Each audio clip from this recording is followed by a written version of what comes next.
to episode 155 of Coffee and Co-Read, your source for all things literary with Catherine and Kristen, where we believe there's nothing better than hot coffee and an awesome book. Join us for our virtual book club where we take one book a month and dive into all the drama, adventure, and romance we can find. Hi, Catherine. Hey, Kristen. So, today's Valentine's Day. Woo! Yeah. I think like in years past we've been like, oh, Valentine's Day. Yeah. And like I still feel that way for the most part. But like it's fun. It's a holiday, I guess. I actually saw a really funny video. It was just an ad for something like stupid, like some sort of tech thing. Mm-hmm. But it was this guy that was acting really sad. And he gave his girlfriend, like, here's your Valentine's Day gift. Chocolate, lingerie, something else, flowers. And she was like, oh, thanks so much, but why do you look so sad? And he was like, because I already know about what you got me for Valentine's Day. And she was like, I didn't get you anything. And he was like, I know, that's what's so sad. What? And, yeah. But it's true though, because Valentine's Day is very much geared towards what the guy does for the girl in a relationship. Mm-hmm. And it's not really, so I really liked the commercial. I don't remember what the ad was for. Like it was definitely for something you could get a man, yes. I guess. Yeah. Well, that's what it was. And she was like, oh, but I don't know what to get you. And he's like, well, you could have gotten me this. And it was sort of very much like sort of that. Yeah. But it's true, though, that the holiday is still very much geared towards the woman. Yeah. And I don't like that. No, that's fair. I'm just the worst at it because, like, I do buy Jeff's, like, this year I bought him a bunch of books because he finished an author and now I'm, like, trying to find a new author for him, basically. So I bought him a whole bunch of different books. But as they come, I'm like, here you go. Yeah. I'm like, this is part of your Valentine's gift, but I don't want to hold on to it. So, like, I basically have nothing left to give him. My thing is that, like, it's not even just Valentine's Day. All year round, Sid is a better gift giver than I am. Mm. Like, he listens so intently, and, like, he will remember shit that I say, and, like, 6 months later will be like, remember you said you liked this? And I'm like, I don't, but yes.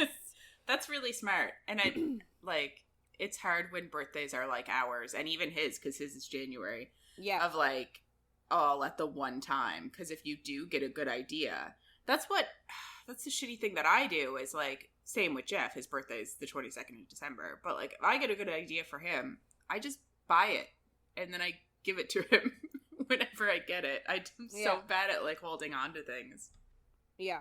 And like, he's just, I think he told me before that when he gets an idea for me or when, like, I say something, he actually writes it down. Yeah. I do that with my family because it's impossible to buy gifts for people. But, like, I get annoyed because he has such singular tastes, right? He's very he's very techy, he's gamey, like, there's no way I could pick out an accessory for his computer because he's very specific in what he wants. Yeah. And, like, game-wise, like, what am I going to get him? A Steam gift card? He doesn't play, like, he doesn't play physical games and anymore. If a game comes out, he's going to buy the one he wants. He's going to buy it. Yeah. Right? So, and, like, he has access to some things that I don't have access to because of his job. Like, so to me, it's just like, well, what can I get for him that he will like? I got him one of those 3D printer pens before, and he has not touched it. And I thought he would be really into it, and not even a little bit. Aww. He literally hasn't taken it out of the package. Do you know what he likes the most that I got him for Christmas? What? I got him a pair of Wolverine claws. Not actual Wolverine claws. They're little claws that help you pull pork and, like, pull meat apart. Fun. But they look like little bear claws. So he loves taking those out and use them. He's like, look at my claws. And, like, And, like, I bought him clothes, I got him shoes, like, I got him so much stuff for Christmas, and he's like, ooh, these $20 claws.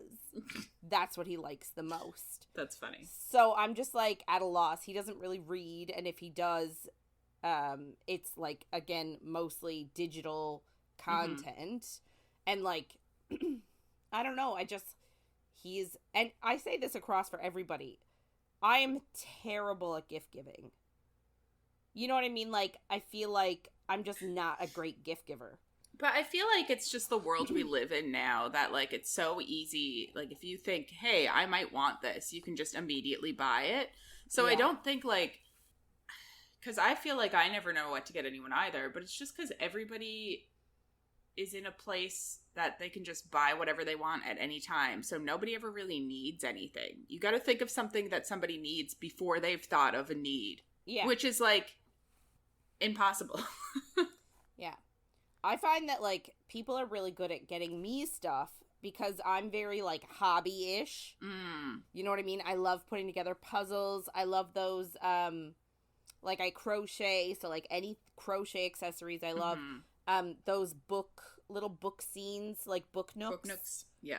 I love those, and, like, 3D puzzle stuff. Like, any of that, I'm here for. So I feel like I'm decently easy to shop for because you just get me a hobby. Yeah. You know what I mean? Yeah. Nobody buys me books except for you. Well, yeah. But it's hard to buy people books, too, unless it's something, like, you know that they don't normally read or that they haven't just picked up for themselves. Because, like, if it's a book that comes out that we're, like, excited for, we're immediately going to get it. So. Yes. Yeah, that's true. But, like, people have tried to buy me books in the past. This year, I did recently it was like a blind date with a book scenario. Oh, yeah. It's fun. And the books were all, even the descriptions were not books that I would pick up for myself. Yeah. But I got one of those this year, too. The people, like, the person that got it for me, not that I don't appreciate the gesture, I do, but, like, they don't pay enough attention to what style of books I'm into and just think, books, good. Yeah. I literally have one right there that's, like, a thriller. And I'm like, I don't know the last time I read a thriller. The ones I got were all, like, historical fiction and, like, biographies. Oh. Yeah. Yep. Like, not anything close to what I would read for myself. Yeah, that's interesting. But again, I do appreciate the gesture, but, like... Yeah, and, like, sometimes if people don't read themselves, like, they're like, a book! Which is fair. I do think that is the case. Like, the person that got me these, they're not, like, got me the blind date with books. Like, they're not really in the sphere. Yeah, that's, you know, but people try. Yeah, I guess. Anyway, but, like, you know how you have to sort of be like, oh, wow. Yeah. This looks so cool. Meanwhile, you're like, ooh. Yeah. I still haven't even checked what the book is. I just read the description and was like, yeah. Anyway. Yeah. So are you doing anything for Valentine's Day? Oh my God. After all of that. No. Actually, so we have a PD day that day, which is a professional development day, meaning teachers are in the building, students are not, which is helpful. So that's going to be a nice Valentine's Day gift for myself. I love my students, but, like, it is very hectic when they're in the building, and, like, your day is infinitely more exhausting when you're teaching versus when you're on PL. Yeah. And to make it all better, it's a wellness PL, meaning, so, like, it's mandated in our contract that we do one PD a year based on our own health and wellness, because teachers are leaving the profession in droves. Yeah. Because they can't mentally cope because we're being asked to do too much, but that's besides the point. So they are trying to get us to take better care of ourselves. Yeah. So I said to my principal when he brought this up, he was like, you know, we kind of want to offer choice, have teachers do something they want to do in the morning and something they want to do in the afternoon, to sort of a couple of different sessions. And I said, I want to read. Yeah. And he said, "Oh, that's a good idea." And now that's what I'm doing for one of my sessions. I And love that. I'm not planning it, but we have to make my room all cozy. I love that. Yeah, so it's all happening in my classroom, and we're gonna try and cozify it. So, yeah. It's fun. Yeah. What about you? You got any fun plans? No, not really. I'm just hoping that stereotypically Jeff will make me supper, because I've been doing it a lot lately because he doesn't get off work till after me. So yeah, that's all I really want, is for him to do it instead. Yeah. I think we normally get like takeout, but like fancier takeout. Like not burgers and fries and stuff. Yeah. Or we will go out to eat, but not on actual Valentine's Day. Because everywhere does like set menus, and I don't want to do a set menu. I want to pick my own shit. Yeah. So, anyway, but yeah. And it's always so busy on actual Valentine's Day too. Yeah. True story. Yeah. Anyway. Yeah. So yeah, great talk. Buy your men something for Valentine's Day. Yes. Do something for the guy in your life, or girl in your life, whoever you got. Yeah. Non-binary person in your life. Don't matter. Just be thoughtful. Yeah. Doesn't even have to be anything big, just... And it doesn't even have to be a significant other. Do something for your bestie. Yeah. Send them something nice. Yeah. Or even just message people and tell them that you love them. Good time. Like you go there. I'm like so all about the physical, like gift giving is my love language. Yeah. Gift getting. I like getting gifts. That's my love language. So I'm like, all the physical things. I don't need you to tell me you love me. Just buy me something pretty. That's fair. It's funny. Okay. Yeah. Oh, I do have to say one thing. So I did start reading Deep End. Okay. And I'm a little bit sad because it's actually like a diver. It's not a scuba diver. And I don't know where I got that, but I know that I do try to not read what books are about. And then I was like, we were doing this, so I like skimmed it, and I was like, okay, this is what it's about. And I guess I just assumed a scuba diver, but it's not, and that made me sad. And the main person that the book is about is the diver. Oh. And I don't have a connection to diving. And then the swimming stuff in it, I'm kind of glad that the main person isn't a swimmer, because I think it would be another icebreaker scenario. But okay. So, tiny spoiler, but it just has to do with swimming. So, the main guy, she's like, he's so fast in the 50 free, and then he holds records in, the 200 free, and, the IM and this. And I'm like, that's not a thing. Wouldn't do that. That's not. No. You focus. Yeah. But look, even I know this, and my child is at the beginning stages of her competitive swimming career, and even I know this. The older you get, the more selective you become on what you sort of focus on. But you're not gonna be amazing in 50 and 200, because that requires two different skills. Yeah, it's two different, your technique is completely different for those two races. Yeah, but exactly. The thing that annoys me about it the most is the 50 free for men is the biggest event at the Olympics, because it's easier for people to get into it. So and it takes seconds. Yeah, but it's 20 seconds. Yeah. But it has, it's just so, but okay. There's so many people in it, and it's so specialized that the majority of the people in it don't even do other swims at all in the Olympics, let alone place and do well in them. So I'm just to get good at the 50, you're not going to also be doing, you're not going to be, Michael Phelps didn't win the 50 free. He won hundreds of other races, he did butterfly and IM and backstroke sometimes. But he placed in all of the other things. But it was mostly because he wasn't as good at freestyle, which he still would get relay. Yes, yeah. He'd still be in those. But if you're gonna portray someone as a Michael Phelps, Yes. They can't also be doing the 50 free, in my opinion. Yeah.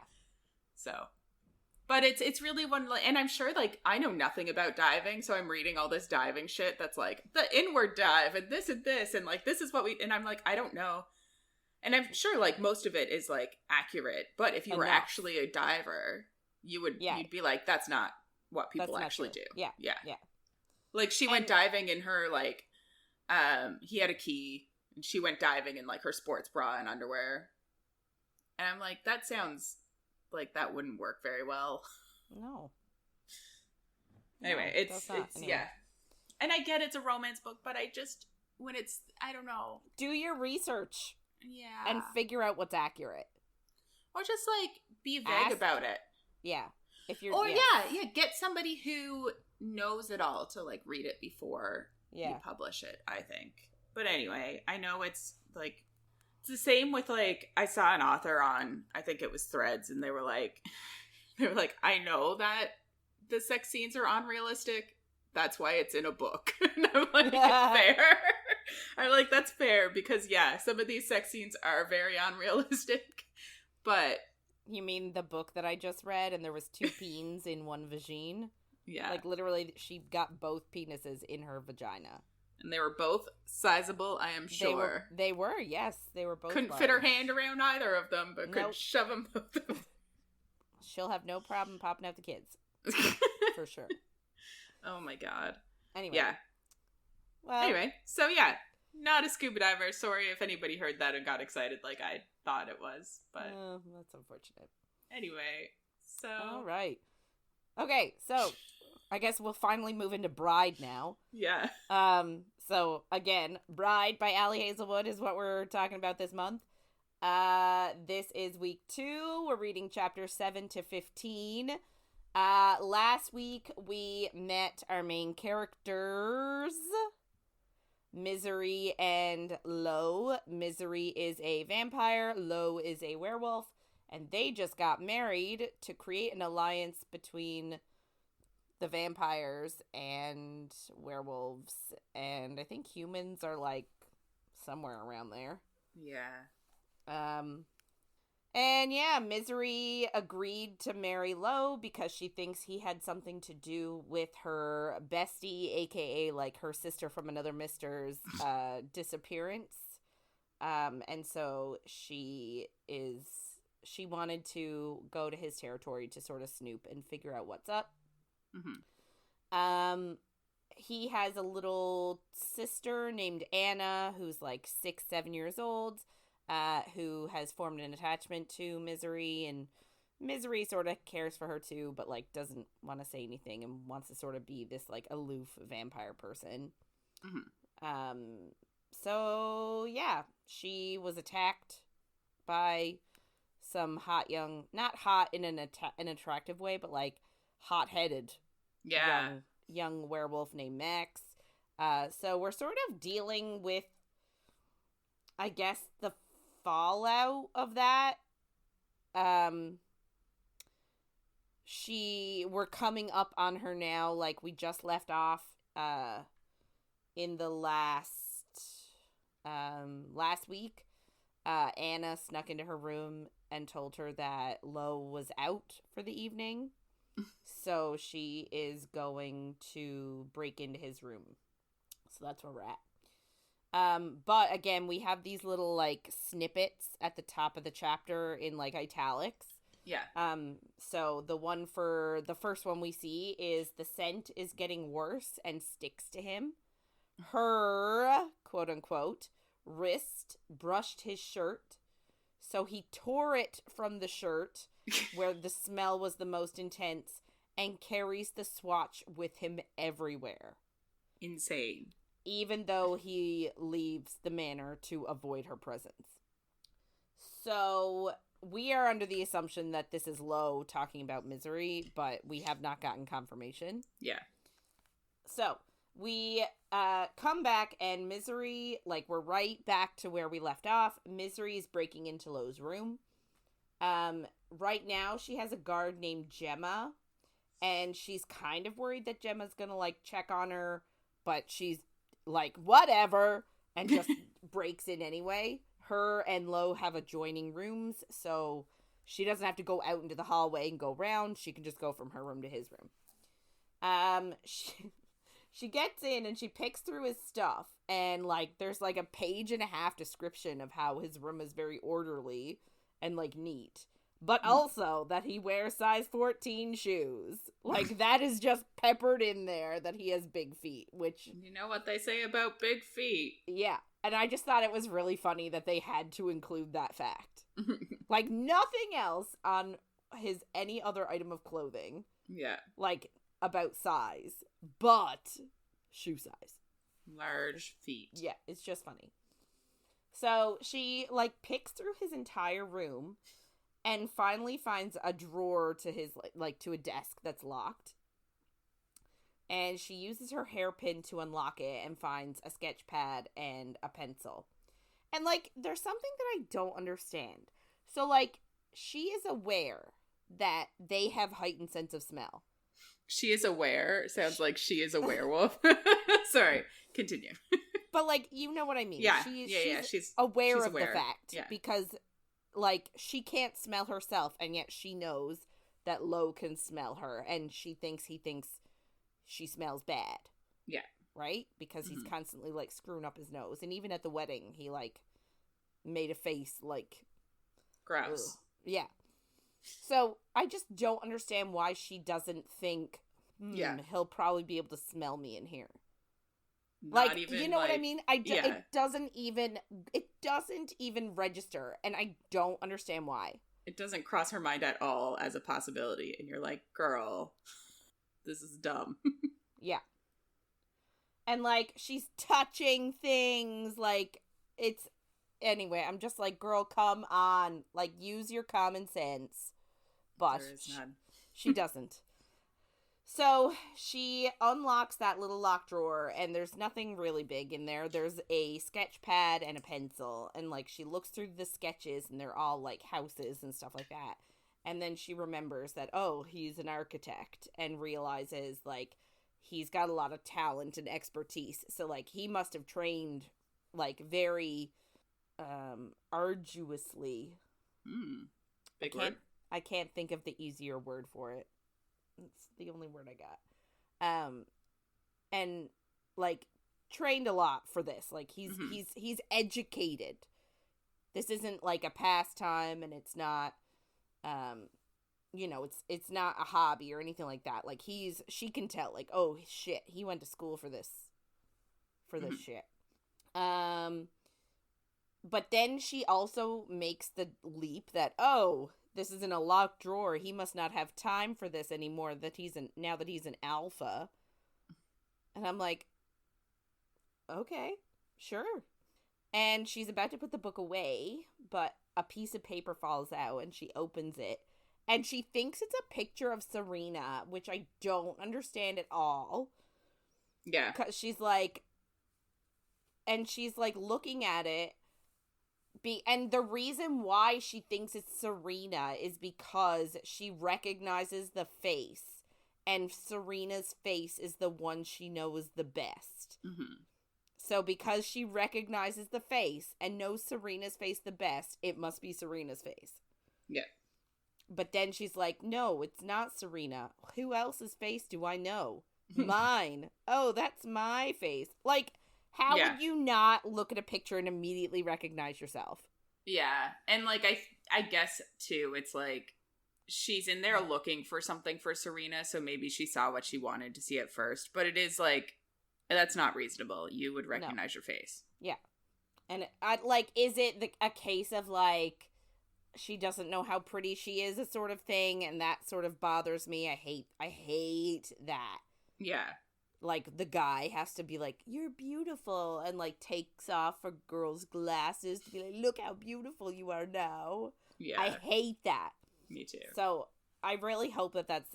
We've read this before, but, like, I haven't read it in a while, and I can't remember if she's self-aware or not. I hope she is, though.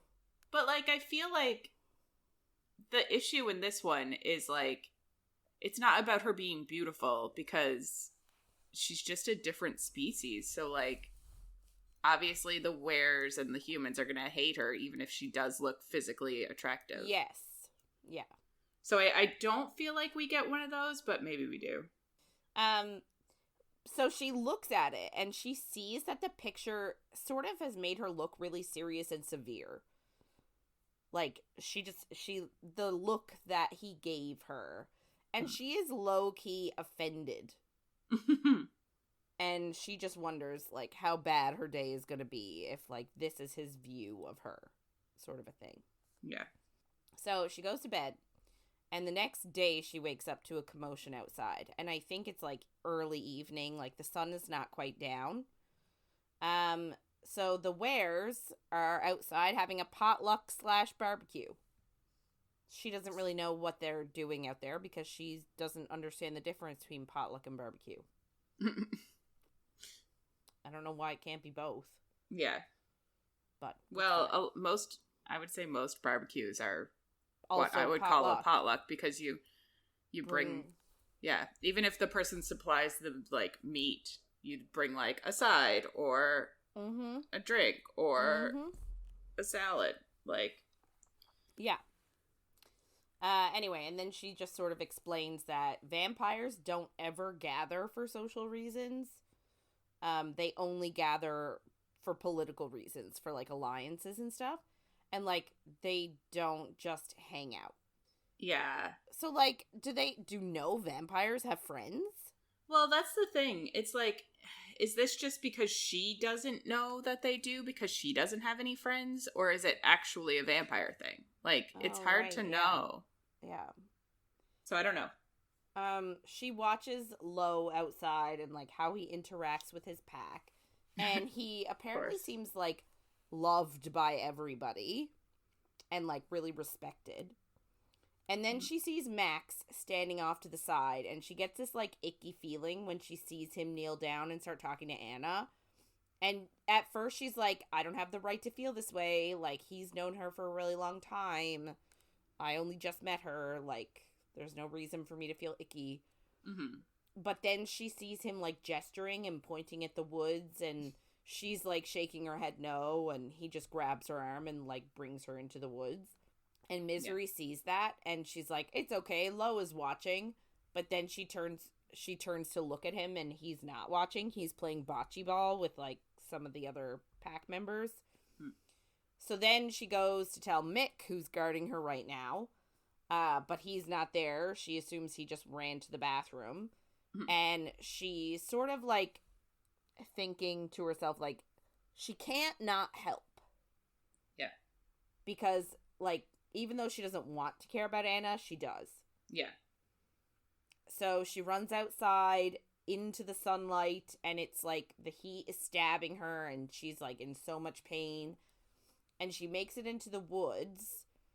And obviously it's better because there's a canopy of trees, so she's not like directly being stabbed by sunlight. But she's in a ton of pain, and she sees Anna like up ahead, and she calls out for her and Max. And Anna turns around and is happy to see her. And Misery just asks Max, like, where are you guys going? And he isn't happy to see her and just sort of says, like, mind your own business. And then she's like, no. So he grabs Anna and, like, picks her up. And he's about to run away with her. And Anna is like, no, thank you. And, like, sort of yelling and hitting him to get him to put her down. And Misery is like, oh, hell no. And she's about to attack to get her back. And then a dozen werewolves jump out of the woods. Of course. So then we get to our next chapter. And the only little quote is, it would be easier if he didn't like her as a person. So apparently he likes her as a person. Okay. So we skip to, so like we have no idea what these vampires or what these werewolves, like the ones that jumped out, like you sort of are like, oh my god, is this like, are they gonna attack her, like what's going on? Yeah, like are they with Max or are they with Lowe? Like, yeah. Anyway, so we skip to Misery. She's sitting on the couch. She's trying to pick thorns out of her feet. Wow. Yeah, as one of Lowe's seconds, chews into her about minding her own business. I mean, no thanks at all. Yeah. And Max is also on the couch, and he is whining, asking them to, like, just let him go. So there are 2 seconds in the room, and they are threatening Max with handing him over to his mother, who would be embarrassed, or who is currently embarrassed by his behavior. And I actually had to go back for that one, because I thought last week we said his parents were dead. And And that's my fault. I was like, what? Yeah. But I went back and read, and it's actually his dad and older sister that are dead. His mom's alive. Thank you. Yes. So I had to fact check myself. So I was wrong last week. It's not his parents. Dad and sister that died. So then Lowe comes in, and the seconds ask how Anne is. She's okay. She's in her room with Juno, and he asks, like, what happened. So Cal, who is one of the seconds, updates him and says that everything was going according to plan. Max took Anna like they thought he would, and they were tailing him to figure out who he was meeting when Misery stepped in, and then they had to, like, go in early to get her back. Which doesn't make any sense. I guess so that Misery wasn't injured or didn't injure Max. Like, yeah, I guess. Fine. And then everybody's like, Misery, why would you do that? And she was like, I was literally looking out my window and saw him take her. Yeah. And I had to do something about it because nobody else saw it happen. And then Fair. Cal is a dick and just calls her a creep for looking out the window and watching them. And then tells her to find a hobby. And she was like, oh, I love her response when he was like, ew, you're creepy watching us from your window. Like, find a hobby. And she was like, yes, competitive duck herding. Why don't I try that? Hello, I'm, like, locked in my 100 square foot bedroom all the time. What am I going to do? Anyway, and then he says, read a book. But, like, I'm just like, it really angered me, his reaction. Also, they're just so nonchalant about, like, traumatizing the child by, like, right? They are, yes.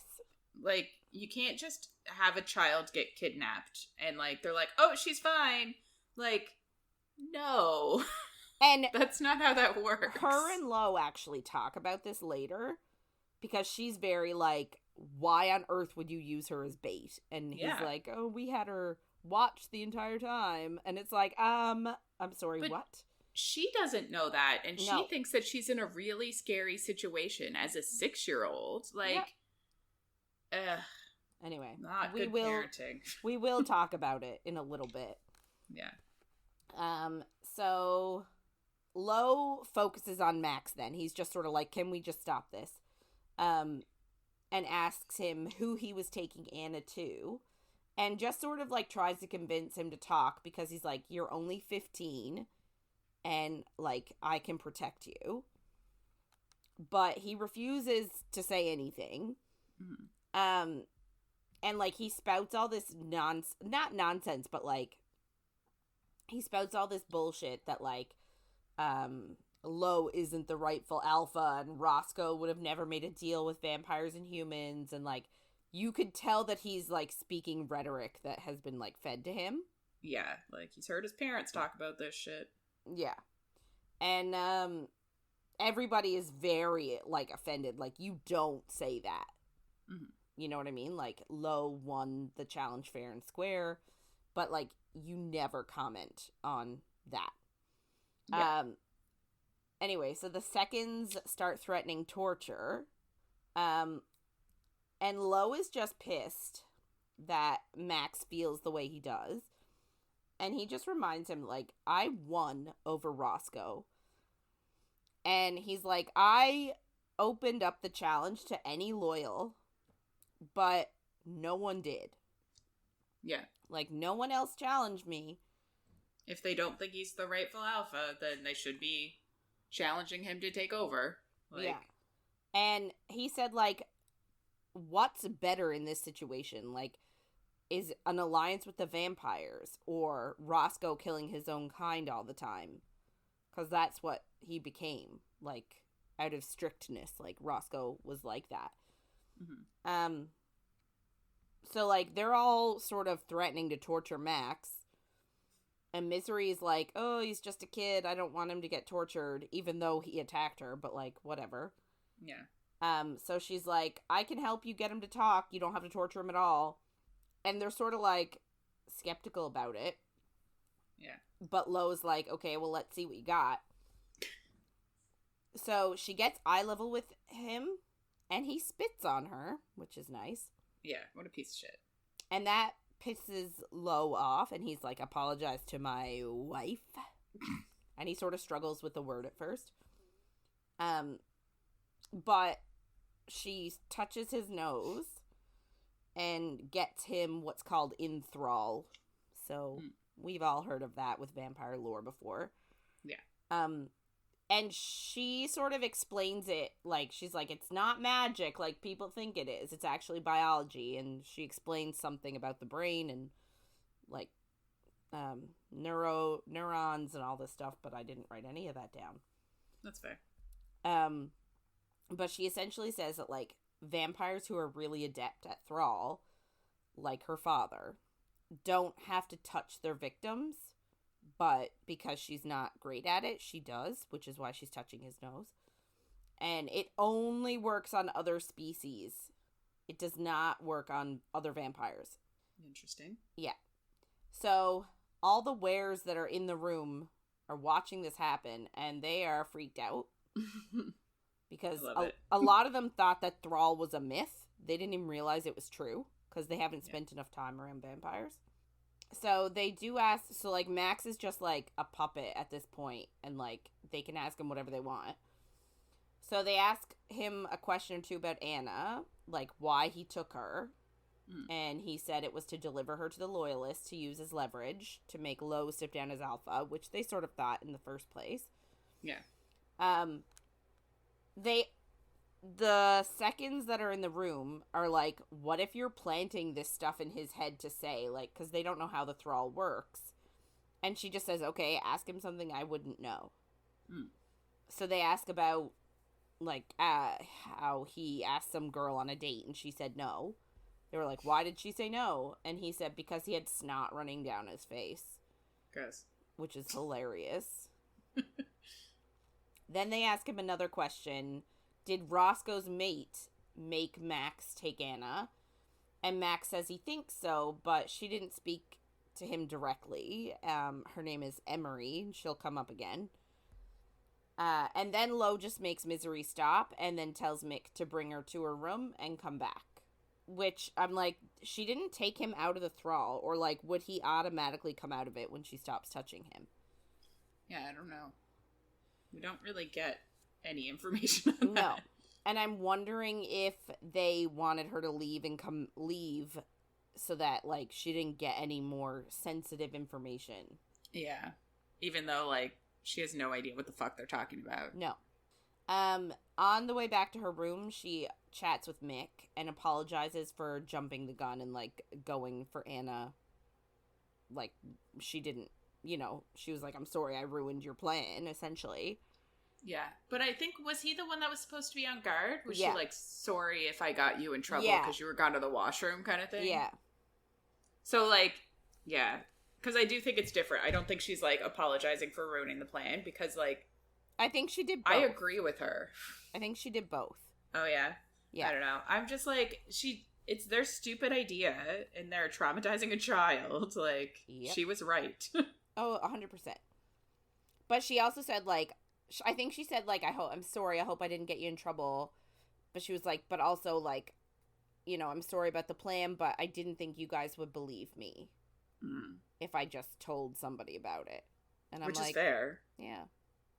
Because that's what happened in the hallway. Well, that's what she said. She said, you know, no one believed me that Max attacked me first. So And he was like, Mick cuts her off and says, we did believe you. We knew Max was up to something. And, like, this is why this whole thing started. We knew that he would try something. So we wanted to figure it out. Which is, like, all fine and good, but you treated her like shit. Yeah. And made her feel like they thought she was a liar. Yeah. Like, that's not good enough. Yeah. So she notices then that he has this, like, bite mark on his neck and asks, like, what is it? And he tells her it's his mate mark. And she's like, oh, like, does your mate also have one? And he said, yes, but she's passed on, so she's not here anymore. And she's trying to ask, like, more about the mate thing. Mm-hmm. But he's like, I don't think I should tell you about this because, like, he's like, I don't think I should tell you any more about mate customs because... It's where stuff. Yeah, and he's like, you're having conversations with your brother in a different language. Yeah, because last week we were like, and he didn't even notice. But... Yeah, he obviously did notice, and he doesn't trust it. Yeah. Anyway, so she's like, oh, I just missed a piece of home, and he was like, you don't seem like the type for that. And she's like, thank you. Yeah. Oh, that's pretty shitty too. Yeah. So he drops her off to her room, and I don't know if she goes into his room again or into his office, which is a separate space. Yeah, she goes to his office, a separate space. Okay. So she breaks into his office then because she's like, everyone left me. Yeah. So she taps the computer and, like, breaks into his computer quite easily. And she starts doing searches of his databases or whatever. And she can feel the cat rubbing her legs. I can find it funny. I know. And immediately she's like, oh, cat, leave, like, stop. And then she feels the cat's nose on her thigh. And I'm like, that should tell you immediately that it is not a cat. Because how does a cat get all the way up to your thigh? Yeah. And if they do, it's because they're stretched up there and their claws are in your leg. You would know if it's a cat. And anyway, and she's like, she tells the cat to go away. But then it starts growling. And she looks down. And it's not the cat at all. It's a gray wolf that looks like angry. 5 times the size of a cat, we're thinking. Like... Yeah. And in my head, I'm like... When I started reading this, I was like, ooh, Lowe's in between her legs. I know. Agreed. Same thought. Yeah. Anyway, so new chapter now. So again, our little low thought. Get low. Anna interrupts him reading a bedtime story to say that Miracy is so pretty and she loves her ears. And Cute. He has to tell her to shush. He's reading. So Miracy. Yep. Look, Misery. I'm so sorry. Explains, like, I guess we're in her head, so she's explaining the status of vampire fangs. And, like, just sort of likens it to muscles for humans and, like, how it's a basic instinct that the bigger muscles, the better provider they are due to, like, you know, our caveman days, and says that vampire fangs are like that. They're, like, a symbol of strength and power. Obviously, the bigger they are, the easier they are to bite. And, like, the sharper they are, the better biter they are. So, like, a food provider, and therefore, they're like human muscles. Like, the bigger fangs you have, the more attractive. Yeah. Right? So, the wolf that is currently in between her legs has huge, huge fangs that could get them laid at any vampire party. And I'm like, well, then it's obviously Lowe. Yeah. So she tries to cut the tension by being funny and sarcastic. But then Lowe walks into the room. And I'm like, oh, it's not Lowe. Sad. So she's having sexy thoughts about someone else. And Lowe just comes in and says, thanks, Cal, that will be all. So it was Cal that was in the wolf form. So Alex is also hanging out by the door. And Lowe asks Misery, like, what are you doing in here? And she's like, oh, I'm checking my email to hear from my friends. And he's like, you don't have any friends. Thanks. I know. And she's like, oh. So then he calls Alex in to, like, check over the computer and see what she was up to. And then she realizes that, like, he set her up by saying, like, leave her in her room and then come back. Mm-hmm. Like, they left her on her own on purpose to see what she would do. Played right into their trap. Yeah. And he just admits, like, I smelled you in my room. Like, what were you doing? Yeah. So, Alex figures out that she hacked their servers in, like, a minute. Yeah. And probably was the one who did it a couple of weeks ago. Which, did we read about that?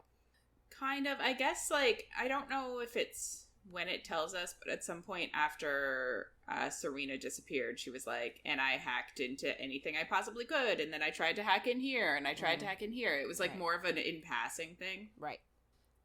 Anyway, so Alex looks and finds that she did 3 searches. One on the date of Serena's disappearance.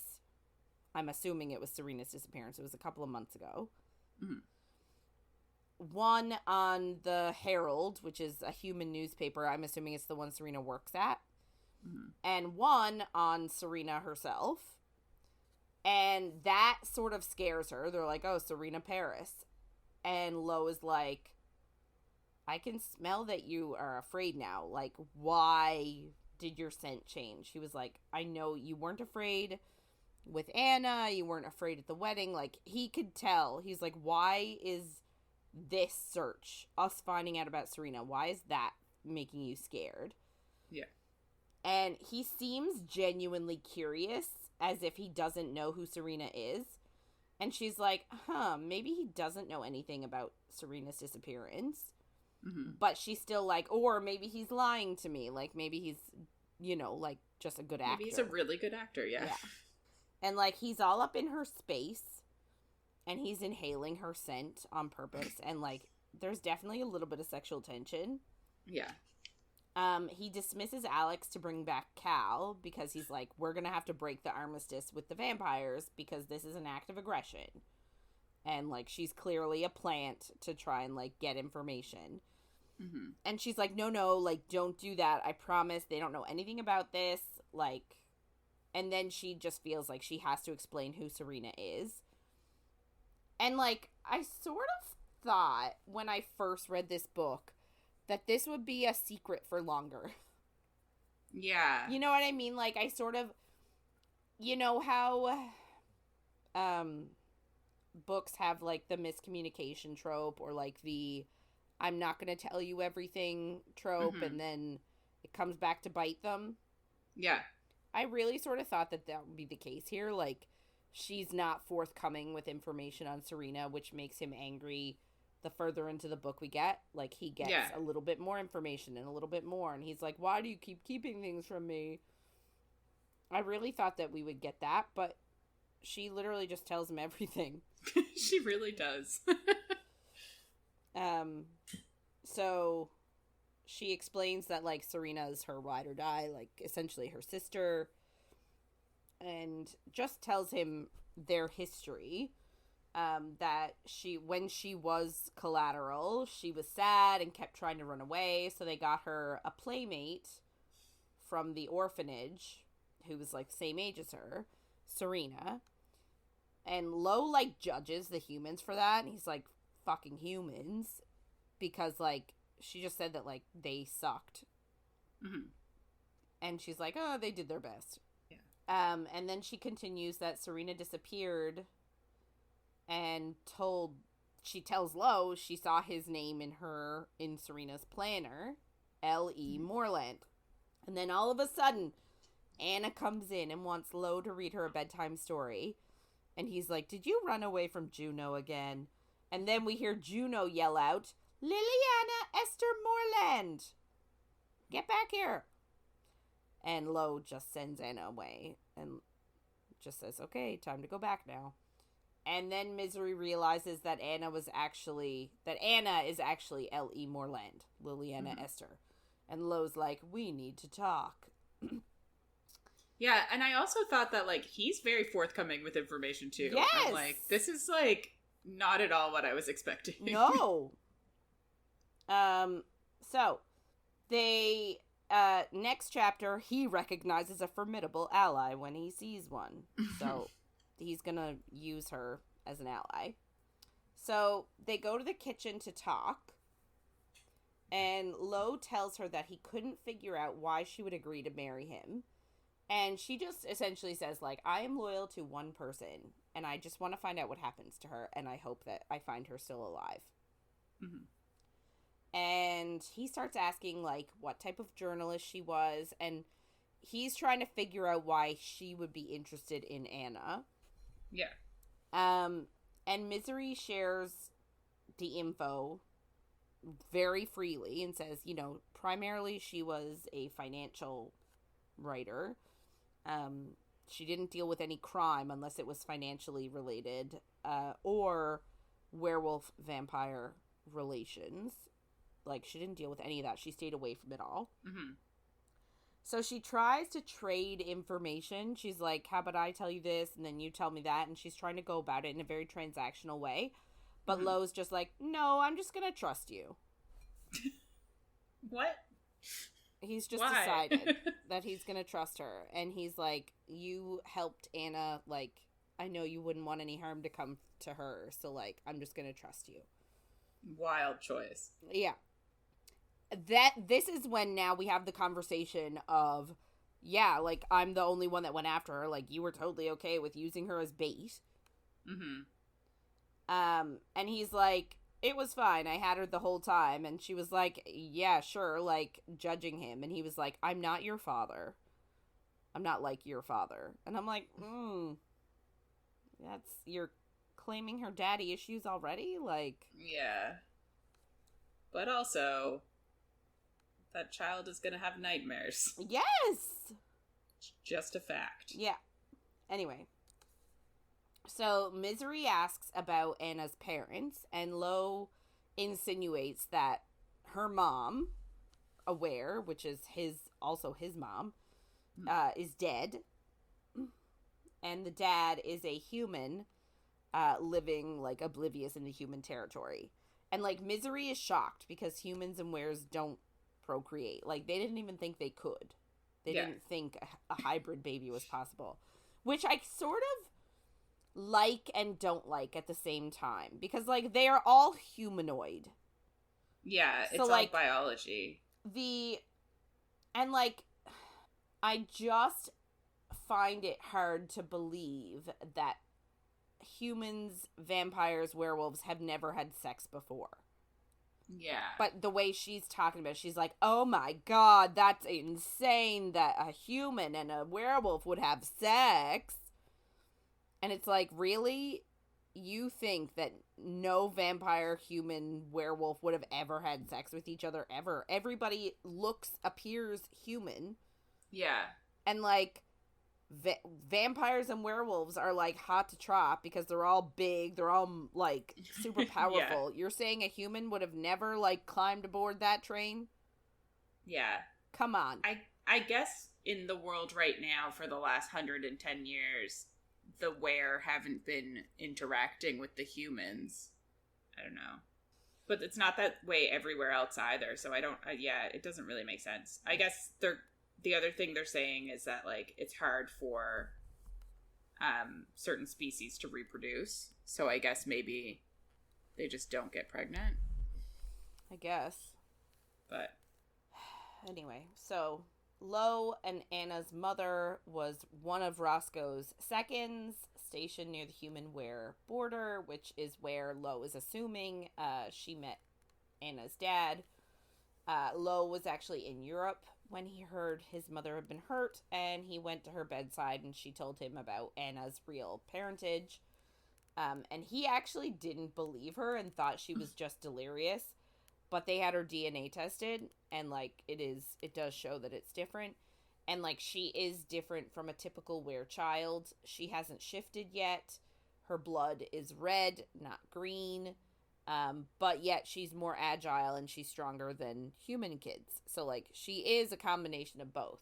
Mm-hmm. And he mentions that Roscoe had gotten more volatile in the past few years, and they killed more humans and vampires. So, like, a bunch of seconds started to disagree with his methods. And that's what made Lowe challenge Roscoe and win.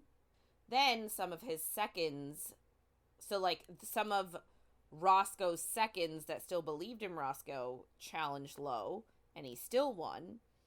And people kept challenging him, but they were getting weaker, so it was easier for Lowe to win each time. Mm-hmm. And he thought it was wasteful to just keep killing them so easily, so he banished the ones that were fans, Roscoe fans, just instead of killing them as they kept challenging, which I feel like sort of is the opposite of what he said. Yeah. To the kid. Yeah. Right? Because he said, oh, you know, the loyals are free to challenge me, and I asked them to, but no one would. And now he's saying that they did, and he denied it because it was wasteful. Like, it just seems like two opposite things, and I don't know. Yeah. I guess maybe he's saying they could challenge him now, but it's like, why? And I think he even says now that, like, maybe it wasn't the best decision. Yes, now he is saying, like, maybe I should have killed them all, but... Which is also wild, though. You can't just kill it. I guess, like, it's a werewolf pack, so it's not like... You kill dissenters, I guess. Yeah. Anyway, so all of those people became what are called the loyals. So, and they are backed by Emery, who is Roscoe's mate. Even though she would never admit to backing them. Like, in her brain, she's just, well, her public image is just that she lives away from the compound and, like, she's, you know, she stays away from all that stuff. But they all know that she does back everyone. Also, he tells her that, like, everybody thinks that Vincent is Anna's dad. And Vincent is another second who died in vamp territory when she was a baby. Convenient. Yeah. And everyone's like, well, Misery's like, well, what about, like, should she be able to shift now? And he said she should, but they explain it away by saying she's got, like, a psychological block or something like that, and saying that that's rare, but what's more rare is a human were combo baby. And, like, nobody knows that she's part human except for Juno, Cal, and Mick. And now her. So, which is, crazy. Yeah. But obviously Lowe is now worried as to why Serena was looking into her, and, like, who else might know if Serena does. Yeah.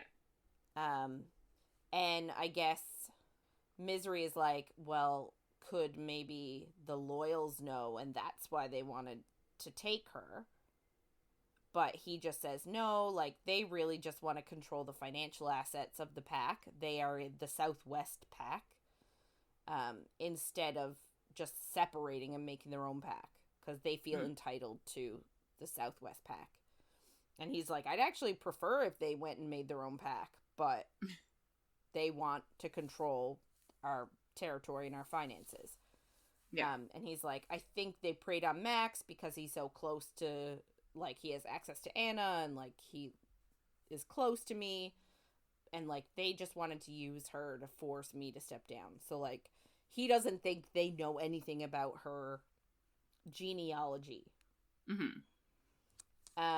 Misery also asks, like, oh, could maybe Mick or Judo or Cal have told Serena? And he says no, like, he asked them already. And she's like, they could have lied. But he just says, like, he would know if they were lying, and that people's smells change with their emotions, which is how he knew Max was lying and attacked her first.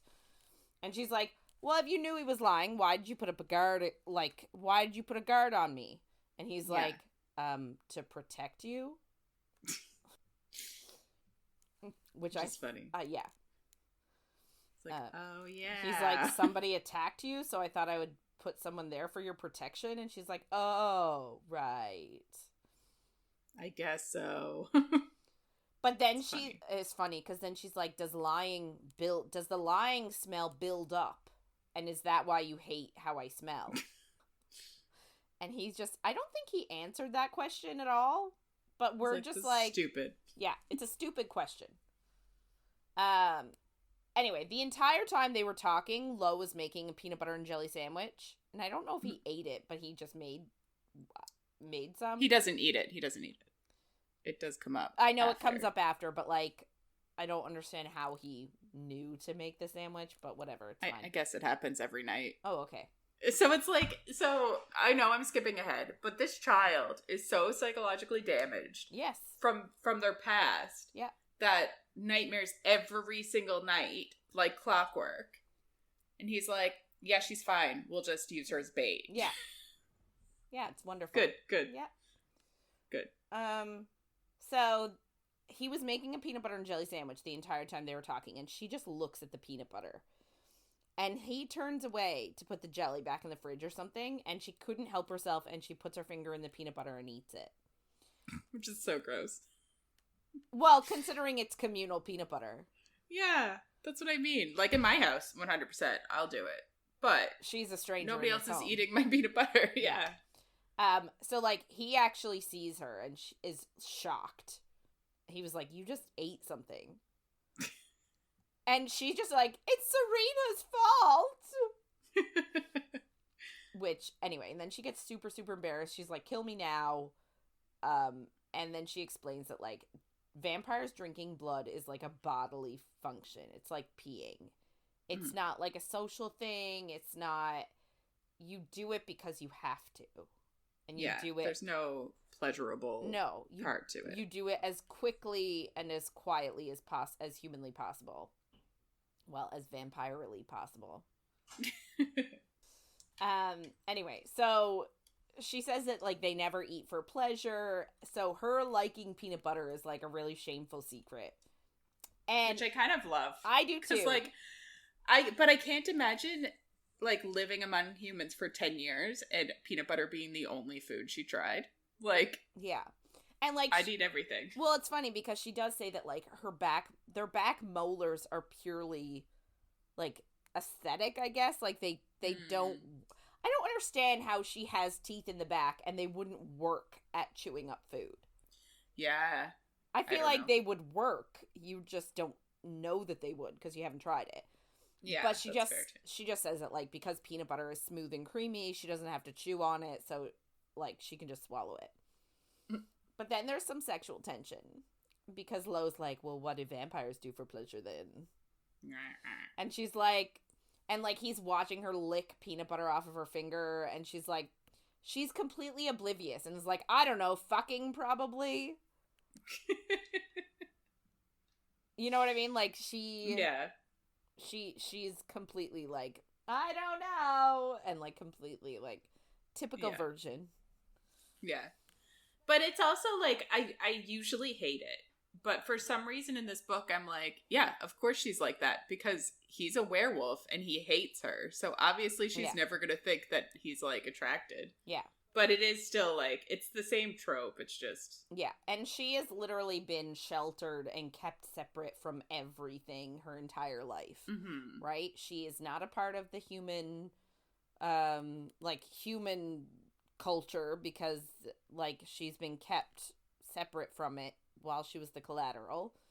Mm-hmm. She's not a part of vampire culture because she didn't grow up there, and were culture she's completely is oblivious to because no one shares it with anyone. So, like, I get why she's as naive as she is, but at the same time, she did have a job working with humans for a while. Like, you would think she would know a little. And she could tell that guy that was talking to her was a creep and, like, told her to smile more and was, like, hitting on the whatever her name is that starts with a V. Vizia? Yeah. Something like that. Venya, maybe. Anyway, it doesn't matter. But, like, he was, like, attracted to her before he knew she was a vampire. So it's like she can tell, but like she's just oblivious in this moment. Yeah. Anyway, so I guess he sort of snaps out of it and changes the subject and asks what Serena could be investigating.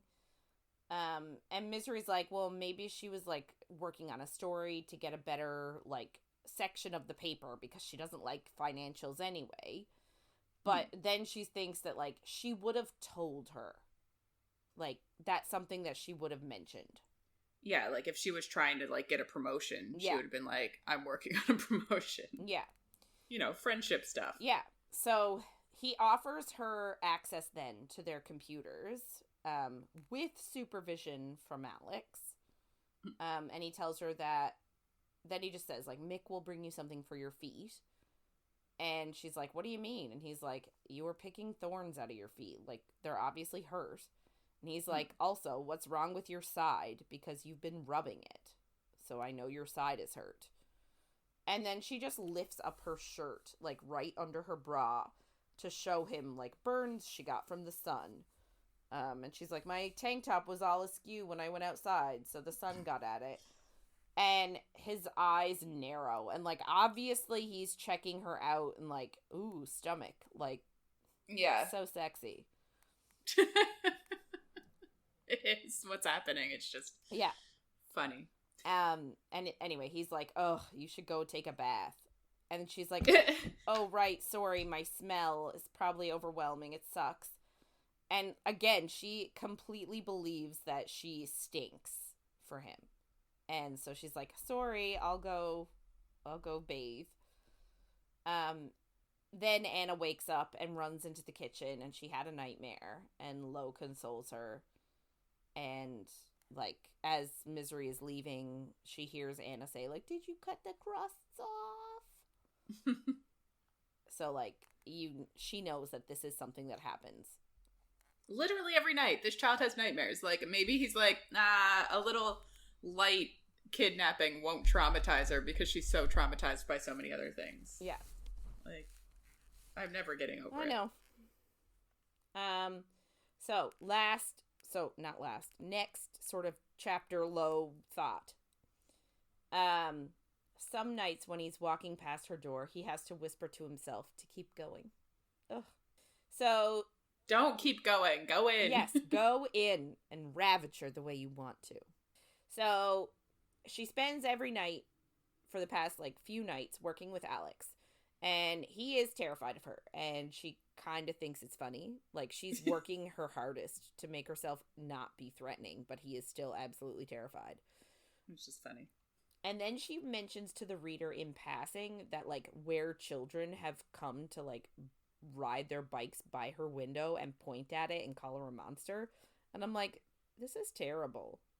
It is so terrible. And nobody, like, and nobody's doing anything. No. Nobody cares. It's like, oh, well, what odds? Sure, she's terrible. So one night, Lowe and Alex have to go out on pack business. So, like, obviously she isn't allowed access to the computer. Because Alex is not there. Which is kind of silly, but okay. So she just goes to sit on the deck, and she really likes this time of night. It's really beautiful. Judo actually comes out of the woods naked, and Misery's like, you know you're naked, right? Yeah. And she's like, I love it. She's like, yeah, does it bother you? And she's like, no. And she's like, okay, cool. And just stands there, but they have a full-on conversation with Judo being naked. Yeah. And she apologizes for being a bitch to her. And which I do appreciate. I also really appreciate, because, like, I didn't want her to be, like, you know, that typical mean girl that just, like, keeps being mean. Yeah, like, we didn't need that. No. We don't need women pitted against women. No, we do not. So she just recognizes that Misery did try to help Anna with Max, even though she, like, screwed up a sting operation, but, like, you know, no one told her about the sting operation. How was she supposed to realize? Yeah. And, like, she recognizes that even though she hasn't been told explicitly what she's doing with Alex, she knows that whatever it is helping Anna. And, like, kind of. It's helping her too, but she doesn't say that. Yeah. And she tells Misery that Anna saw Roscoe, like, injure / like, kill. Like, Yeah, I guess it was, like, a bad enough injury that she had enough time to, like, be ill in a bed to talk to her son, but then just died, too, so... He wounded her enough that she died, but not immediately. So, obviously, she's traumatized. Yeah, that's fair. I forgot about this part. Oh, you forgot that that's why she has most of the nightmares? Yeah. But every now and then, there's a nightmare about getting kidnapped, I'm sure. Mm-hmm. And then she also tells her that Roscoe actually sent Lowe away because he felt threatened by him at the age of 12 and sent him to the Northern Pack with some guy named Alpha Cohen. And he's, like, wicked. Like, he's great. So she was like, he did have a good male alpha role model, which is why he's, like, so good now. And then when he came of age, we don't know how old that is. I'm assuming 18, but God only knows. Yeah. He wasn't allowed to come back. Like, Roscoe wouldn't allow him to come back. So he went to Europe to go to architect school. Because that's where the best architecture schools are, apparently. It's fine. That werewolves are allowed to go to. So, basically, where we are right now is the United States, it seems like. Yeah. And half of it is were territory. The other half is vampire and... human territory. Is there actually a river that goes through and, like, I don't really understand where exactly they are, but, like, anyway, it doesn't really matter. Anyway. So he went to Europe to go to school. Mm-hmm. And then he finished school, and then he even started a career over there. But Roscoe got so deranged as time went on that I guess Juno and Cal and Mick and those closest asked him to come back and challenge him. Just such a wild thing to do. Be like, can you come back and kill him for us? Can you leave your entire life behind, please? And come back and accept your rightful place as Alpha. Yeah. It's straight up The Lion King. Yeah. It is. Yeah, it's funny. Anyway, so he did. He let go of his life in Europe and came back to be the Alpha. And Judo essentially says, is it Judo or Juno? I can't remember. Juno. I thought it was Juno. It is. Yeah. So, have I called her Judo? I didn't notice. I think I would have, but maybe not. Anyway. So, she just says that his life has been about duty and he hasn't had anything for himself. Yeah. And I'm like, I mean, he had his whole European adventure.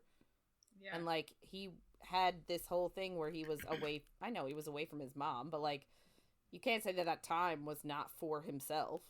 Yeah. But whatever. He had a career. Yeah. Anyway, it's fine. So Misery mentions that, like, she knows about his mate.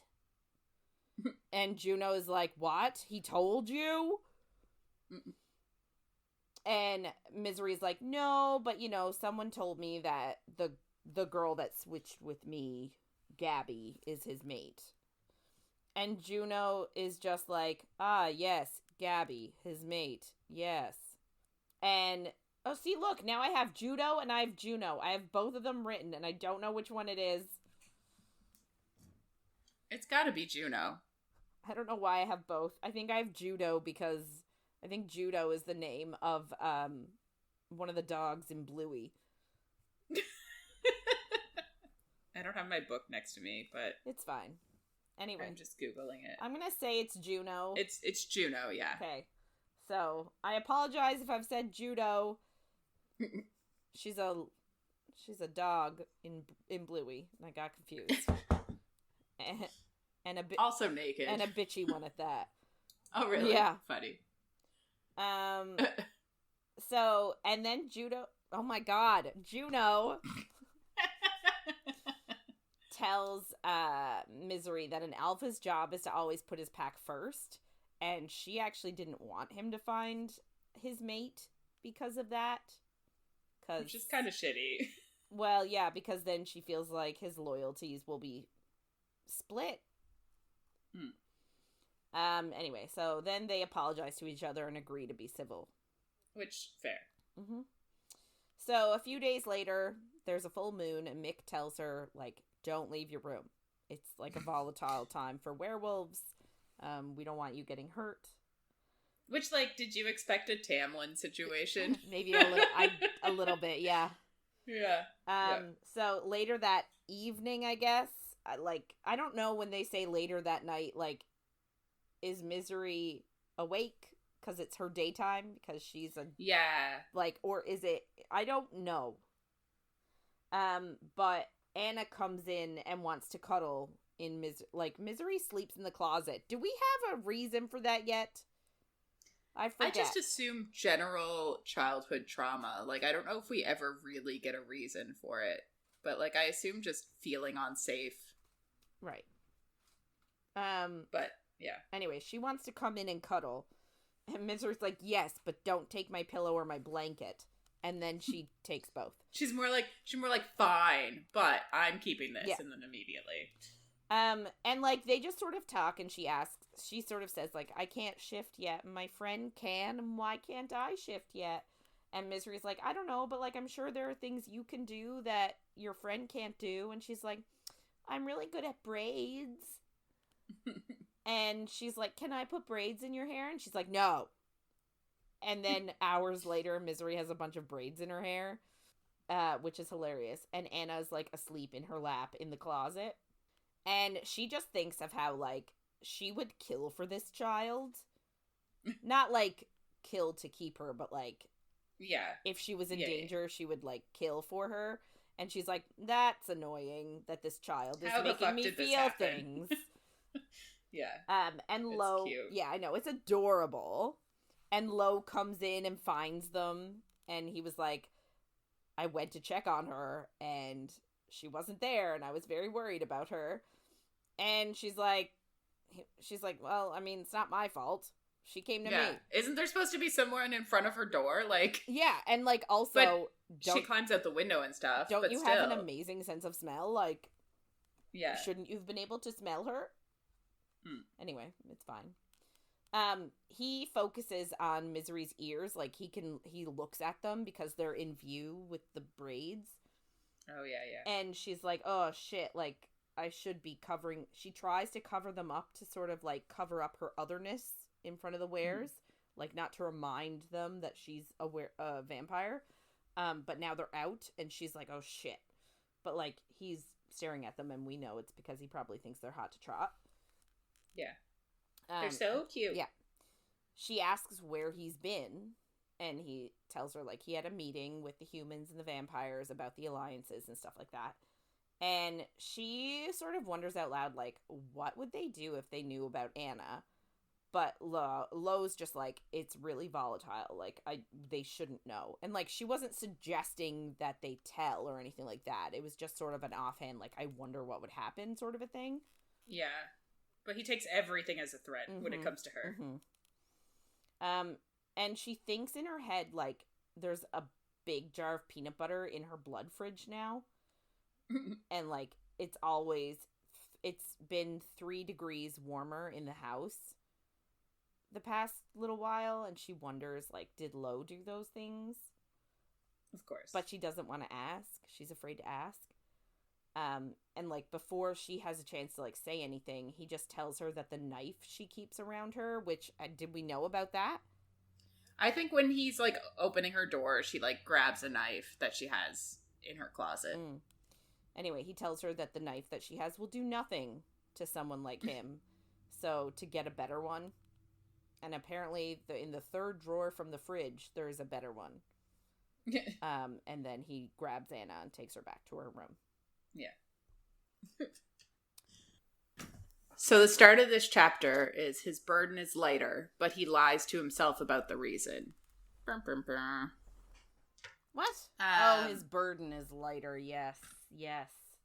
I don't understand what he means about his burden is lighter. I don't know. I guess he just loves her. Okay. Sure. I guess she's making his life easier by being around, even though she's not doing anything. Like, I don't know. Yeah. Okay. So Misery walks in on Lowe being super shitty at computers, and Alex is failing to teach him to code. And at first I was like, is he trying to learn to code because he loves her? But yeah, I it's not. also was thinking that, but it's not. It's for completely other reasons. Yeah. Lowe then goes to punch the computer, and Alex looks like he would be super upset about that. So Misery yeah, which is just funny. So Misery steps in, and Lowe's just like, I'll figure it out when I get there. And it's like, that's the stupidest shit ever. And he says Alex can tell him over the phone. Mick then shows up to tell them that Anna cooked for everybody, including Misery. So, like, they all need to go to supper. A 6-year-old is cooking for them? Right? And I don't understand it. I guess maybe she helped. Like, I don't know who cooks normally. She helped. Yeah. So they get to the kitchen and Anna just gives her a hug and she's just like, ugh, gross. When secretly we know she's like, oh, somebody actually cares about me. Mm-hmm. So it's been a week and apparently like Juno has actually like visited her twice, and once with a deck of cards and they played cards, and then another time with a movie and like some other people, and like they're kind of developing a friendship kind of thing. They're which is cute. Accepting her into the pack. Yeah.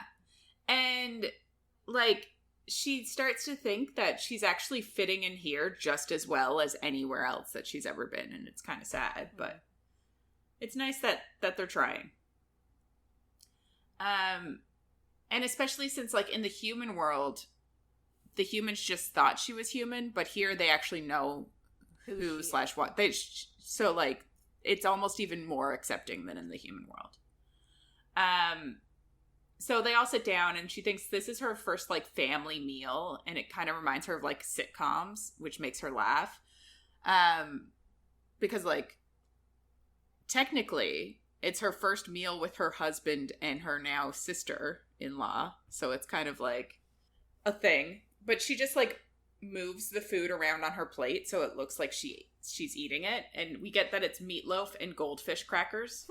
So like I'm assuming an adult made the meatloaf and then she made the goldfish. Anna just yeah.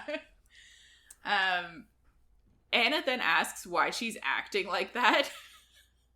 And Lowe is just like, she's not good at this, be kind to her. Like she's not good at dinners and stuff or eating. At peopling. Yeah. And it's just like, it's just kind of funny.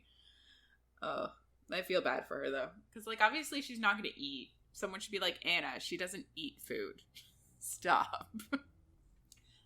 Anna starts talking about her birthday then and how she wants rollerblades, and then she asks Misery when her birthday is. But she says she doesn't actually know. Like, they just count on Vampire New Year's Day. Everybody adds a year to their age kind of thing. Like, they don't do birthday parties or birthday celebrations. Then we kind of like switch over to Mick telling them that her next blood shipment is going to be late, and she just starts teasing Alex and Anna about like who she'll have to eat. And Lowe just grabs her hand and puts it in his lap, and he's like, no, there's enough blood like left in the fridge, it's fine. And to stop playing with her food. And he calls her wife in the sentence, which I kind of like how they throw around the like wife and husband thing. It's kind of cute. Yeah. I really liked this scene because like it's just them being playful, and like she's just so out of place. Yeah. She like has no idea how to do it, and I just like that everyone's like teasing her and sort of like making her feel like she belongs. Yeah. And I love that she's always teasing Alex, because it's hilarious. Anna decides then that Misery's birthday should be this weekend, and that they should have a bouncy castle. But everyone's like, well, Lowe's gonna be gone, so maybe not this weekend. And we get through some like veiled conversation of like adults talking around a child kind of thing. that he's going to meet with Emery, and apparently it's customary of the old alpha's mate to meet with the new alpha to, like, show that they are gonna behave or some shit. You know what I mean? Yeah. But everybody's basically just worried it's a trap. And he thinks, like, he's saying, like, they need to get proof that Emery is actually part of the Loyalists, because they think she is. They think she's the funding one, that she's, like, the head of it, but they don't actually know for sure. So that's why he's trying to learn how to code, is to, like, look into her computers and stuff. Anna just, like, crawls into Misery's lap and snuggles up to her while they're all talking, which is wild. And then, like, tries to get Lowe's attention. So Misery actually ends up, like, tapping him on the shoulder, and it, like, shocks him because, like, they're in the middle of a conversation and she touched him, and, like, it might be the first time that she actively tried to touch him. Aww. So maybe that's why he's losing it, but he really overreacts about it. But Lowe kind of just changes the subject, and they discuss Misery's party, and Misery, like, sitting at this table with them, feeling kind of welcome. She kind of worries about Lowe's mate and the atmosphere that she is in and how it's not going to be nearly as welcoming. And she's thinking about how her brother would get a mountain lion to set after her instead of, like, accepting her kind of like they are her. So, like, she does feel bad for Gabby, which I think is fair. Yeah. Well, I mean, she knows what the vampires are like. Yeah. And, like, they didn't accept her, so they're obviously not going to accept an actual werewolf. And then everybody is looking at her, and she, like, clearly missed some part of the conversation. And I don't know what it is. I don't know what they were talking about, but, like... None of us do. No, but she missed something. So, okay. We get a new chapter, and he avoids thinking about what he would do to her father if it wouldn't cause war. Which I kind of love. Oh, I love it so much. Like, who did this to you? So Misery climbs up to the roof, and she thinks it was actually easier than expected, which makes sense because the child's been doing it. And she just, like, sits down up there to kind of, like, chill out and be outside, but I guess not be on the porch where some naked woman could come talk to you. While she's up there, Lowe just climbs up, and he's, like, rubbing his eyes, and then the breeze shifts, and he spins around, and he's like, what the fuck?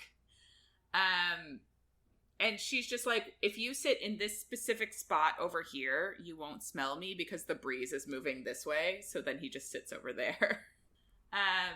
She asks him about the meeting with Emery and says it's like, he can't go alone. That's stupid. He's going to get himself killed. And he asks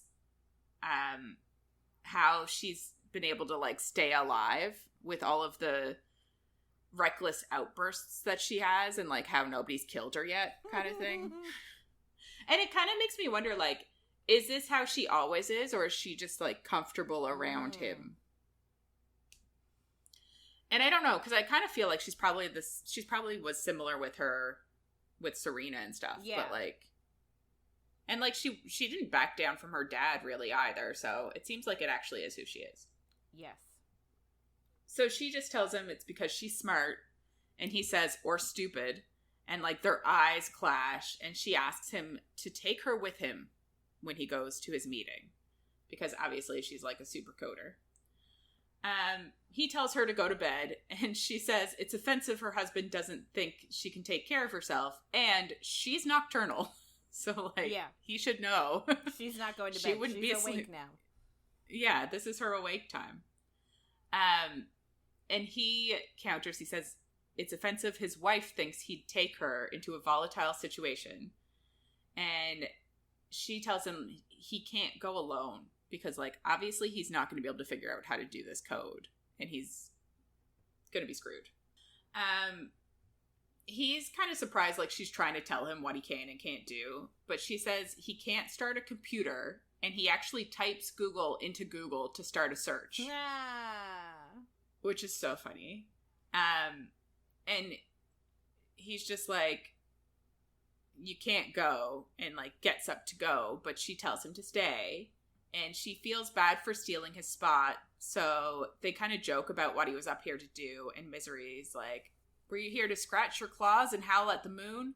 And then he says he's like came up to deflee himself. So like they're kind of having a cute moment. Mm-hmm.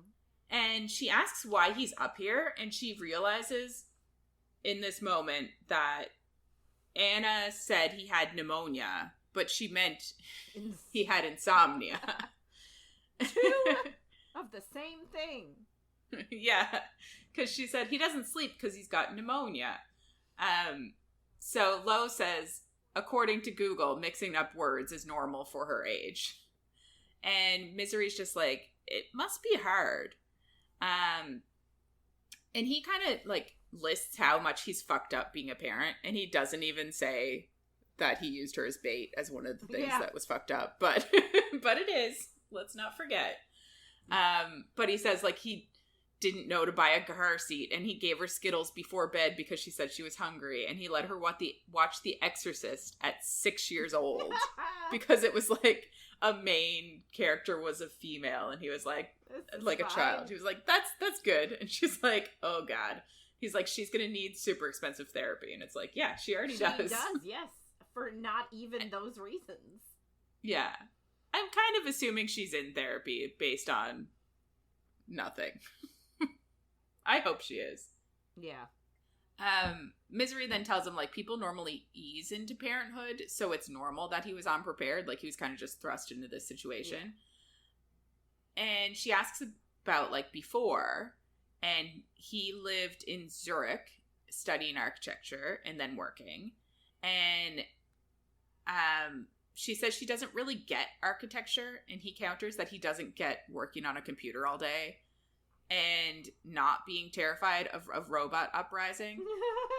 But then he says, he does say he's grateful for Mario Kart, but like, I guess there is like some drawing with architecture, but like, isn't a lot of architecture these days mostly done like digitally too? I would say, yeah.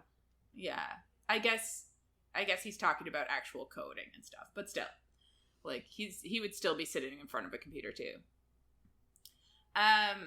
She comments on, like, this home, because, like, I think she mentioned last week that it's, like, beautiful and everything she'd want. And he says it's biomorphic, and he actually designed it as a present for his mother. And she's impressed by that, which is fair.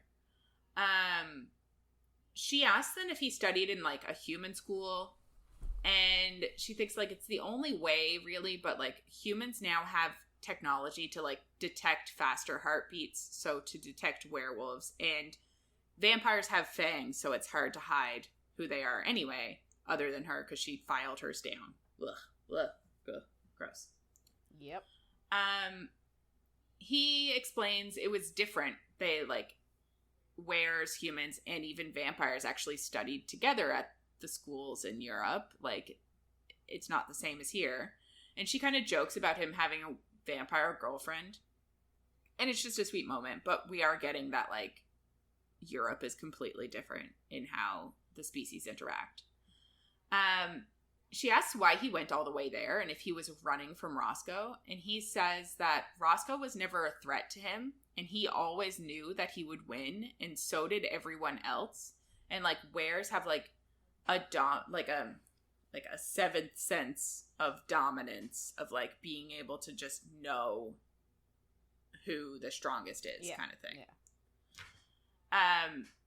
And he says he was actually lucky to have the time away that he did, and he's like happy that Roscoe sent him away so that he didn't have to like kill him as a kid, basically. Yeah. But then he got the call that his mother was wounded and jumped on a flight, and like immediately jumped on a flight, landed there like 11 hours later, and was met with Anna crying. And she asked like if he ever went back, but he says his landlord just mailed him a few things and threw out the rest, and he feels bad that he left a mess though. And Misery's just like, yeah, that seems like your thing. And she like bumps his shoulder and says like he needs everything to be perfect. Which is kind of like, I guess, his theme. Yeah. she asks if Cal had to fight anyone to become a second, because, like, she doesn't, and we don't really understand how that's all decided. And then she asks about Kendall, who I think we heard about mostly at the wedding, but we finally get that his name is Ludwig. What kind of a name is that? But he actually never introduced himself to Misery, which is kind of odd.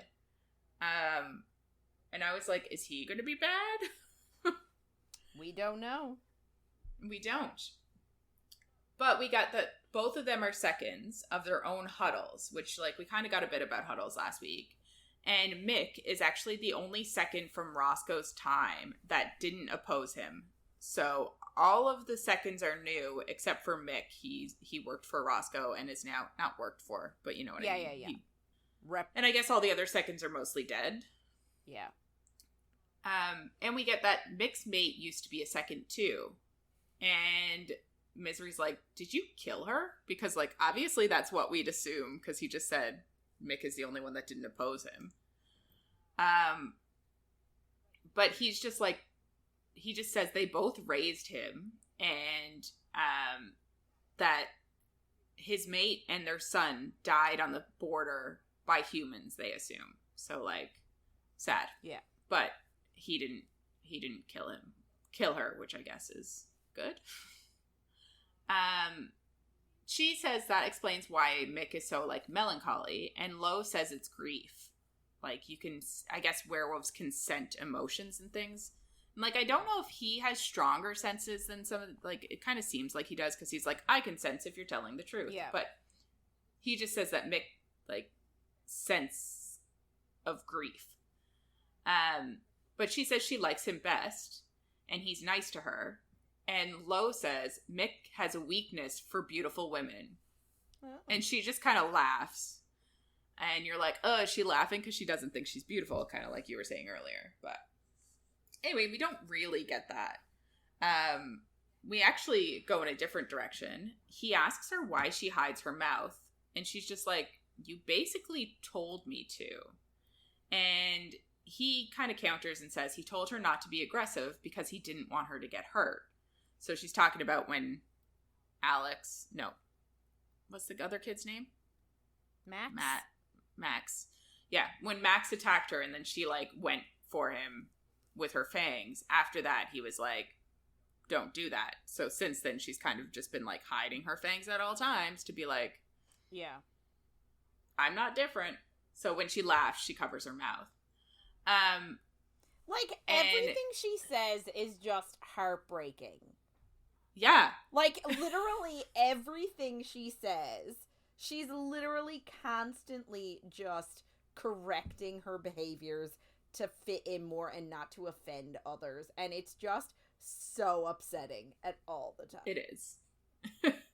And, like, she doesn't even realize how upsetting it is, which is just sad. But she also doesn't, I feel like she's, like, auto-correcting without even realizing sometimes that she's correcting herself. You know what I mean? Like, it's just, like, instinctual now. Yeah. It's wild.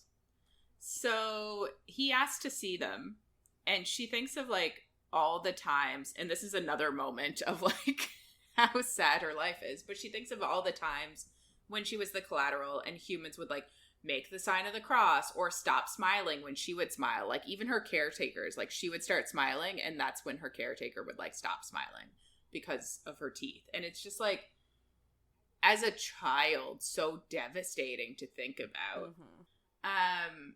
And she asks if it's a trap and if he wants a reason to kill her, but he's just like, I could just push you off the roof and no one would question me, so, like, I don't need a reason. That's true. And they kind of joke about it, but it is also like, oh yeah, that's very true.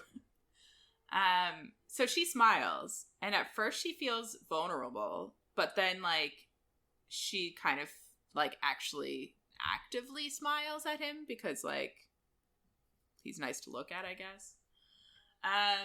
And Lowe's pupils, like, splay out as he looks, and, like, he asks if she uses them. And she says that they feed with blood bags, and there's few exceptions. And he's like, what kind of exceptions? And she says mutual blood drinking can be incorporated into sex, but she was also cast out as a child, so doesn't really know much about that either. And she kind of thinks about asking Owen, but she's like, nah, that'd be awkward. It'd be weird to ask her brother about sex. Yeah. But it's also like, it'd be weird to ask her brother about sex while she's with a werewolf too. Yeah. Like, why are you asking me this? She tells him then that she won't hurt him, and he says he's not worried, and I'm like, he wants her to bite him so bad. Yeah. It's like sexually charged. I guess my question is like, how long has it been since the wedding? Like, has it only been a couple of weeks? Yeah, I don't know. Because, like, you mentioned that she used to file down her teeth when she worked. So, like, I wonder how long it takes for them to grow back. I think she literally said, like, in one of the first few chapters that she had to do it every week. Oh, okay. Like, it's, ugh. And I, like, teeth. I can't imagine how painful that would be to, like, file your teeth down. That's just, like, the nerve endings in there. It's just, like, bleh. Ugh. Okay. So she then kind of just makes a joke and says, like, he's seen her weapons, so she'll go pack to go to Emery's, and, like, she stands up to go, but he pulls her back down. And she asks then if he wants to know a secret. And she tells him that her and Serena were as close as sisters, and they used to have the biggest fights. And they had a huge one before she disappeared, and she can't stop replaying it in her head. And she says, like a hungry shark circling. And Serena had a recruiter that was interested in Misery for, like, a more interesting job that only, like, a dozen people in the country could even do. And it was better paying, and, like, it would have been interesting. But Misery couldn't see the point in taking it. And, like, you can kind of understand, like, why she'd be depressed, but we kind of get into the fact that she is. And Serena called her aimless and said that she didn't care about anyone or anything, including herself. And Misery said it wasn't true, but the only thing that she could think that she actually cared about was Serena. And it's just kind of, like, sad, obviously, because she kind of admits that, yeah, she doesn't even care about herself. And, like, she was just working to get money to be able to live, but she didn't have anything, like, not anything to live for, but, like, she didn't have, I don't know, like, the only thing she cared about was Serena, and now Serena's gone, too, is also sad. But, like, it does sound like she was depressed, which is not surprising. You always feel like you don't fit in, kind of thing. So she said that she opened up to him, so now she asks what a mate is. And he's like, it's a wear thing you wouldn't understand. And she asks him to, like, give her a try. And he kind of says, like, a mate is who is meant for you. And she asks how it differs from, like, human high schoolers who think they're meant to be together. But he says it's, like, biological, and it's different than, like, what humans can feel, and, like, scent and touch are a big part of it, which is funny. Mm-hmm. And it actually triggers chemical changes in the brain, and there are, like, science articles about it and stuff, so it's, like, super scientific, which is kind of a common thing in I really appreciate that this book is, like, trying to explain it away, like, the entire thing. They're explaining it in terms of, like, science instead of magic. Mm-hmm. Yeah. Which I guess kind of makes sense, because, like, real wolves have, like, dominance as well. Like, I don't know if they have it, like, a sense if they can tell who's dominant, but they do have, like, dominant wolves in the pack, and it's the same with, like, even, like, lions and stuff, like, have the one dominant male, and then they have their females, and they, like, kick out the other guys. Yeah. So it's, like, it is a thing in animals, too, so it makes sense. It does make sense. Like, obviously, I've never been an animal, so I don't know if they have a way to sense that who's going to win these fights before they get into them, but you'd think they'd get into less fights if they did. So she asks then, like, if every were has a mate, but he says no, it's actually rare. And Cal met his wife on a dating app. And they're super happy now. And she's like, well, does that mean he's settled? And he's like, no, it's just different. Like, mates are rare. So, like, some people just fall in love with other people. Which, of course, mates are rare. And then Lowe explains, like, Keen's sister. I don't remember who Keen is, and I don't know how to say his name. Koens. Oh, I call him Cohen. Cohen.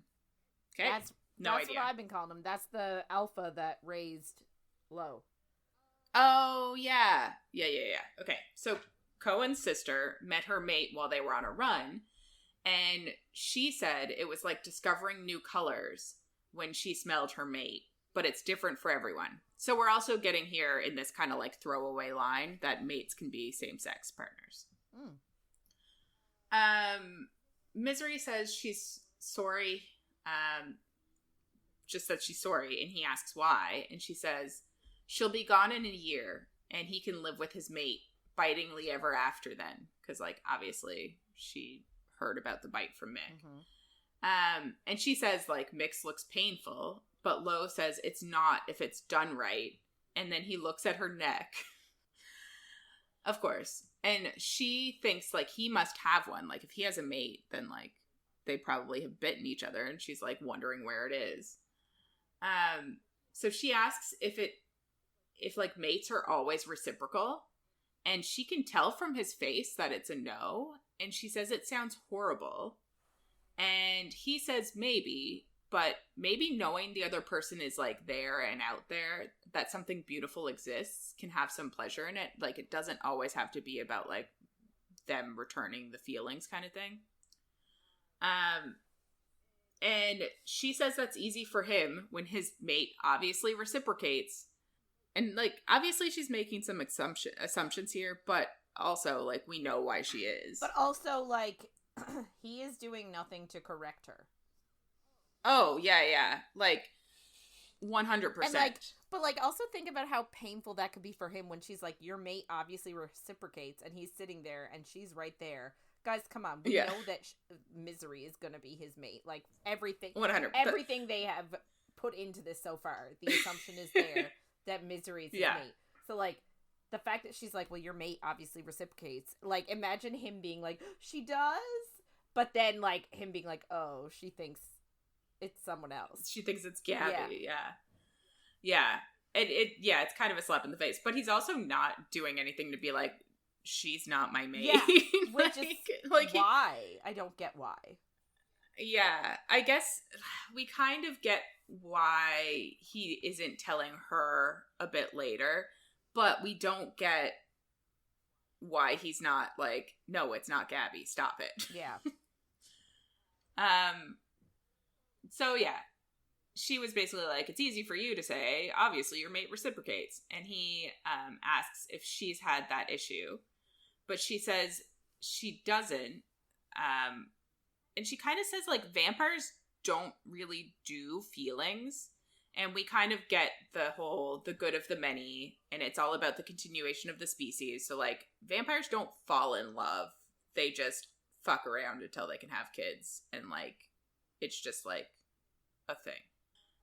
Which I'm also like interesting. Like she doesn't know that for sure though. Like she doesn't know for sure that no vampires love. It's just like what she's been told and what she sees. And what she's experienced. Yeah. So, you know. She says that she moved to the humans realm area thing because she was supposed to feel out of place there, so it felt less bad to be there than it did being in the vampire world where she was supposed to feel like she was supposed to be there, and then she just didn't. So like it was more comfortable to feel out of place in the human world than it was to feel out of place in the vampire world. And then she says like she may not have a mate and a pack, but she understands because she would do anything for Serena, and she knows that's why he wants to go to Emery's alone.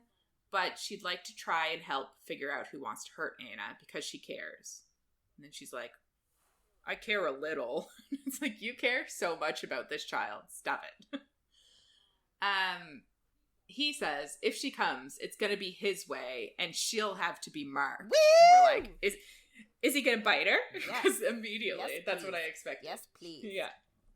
Yes. And then we get the start of a chapter. She tastes the way she smells. And I'm like, woo. I like it. Interesting. So we get that they take like a private jet, I think it is. They say it's a Cessna. I don't know what that is. It's a jet. And she's like, husband, are we rich? And he's just like, we're not allowed to fly in the human airlines. And she's like, oh yeah, that makes sense. And we also get that like all of his seconds are pissed that she's going, but she didn't really have to deal with the conversation because she spent her time with Alex organizing the tech to get herself ready. Right. So she is going with him to meet Emery, if that wasn't obvious. Alex, when she was doing the tech stuff with Alex, he was basically like, it's your duty to give your life for the alpha. And she's like, no, it's not. Like, he's not my alpha.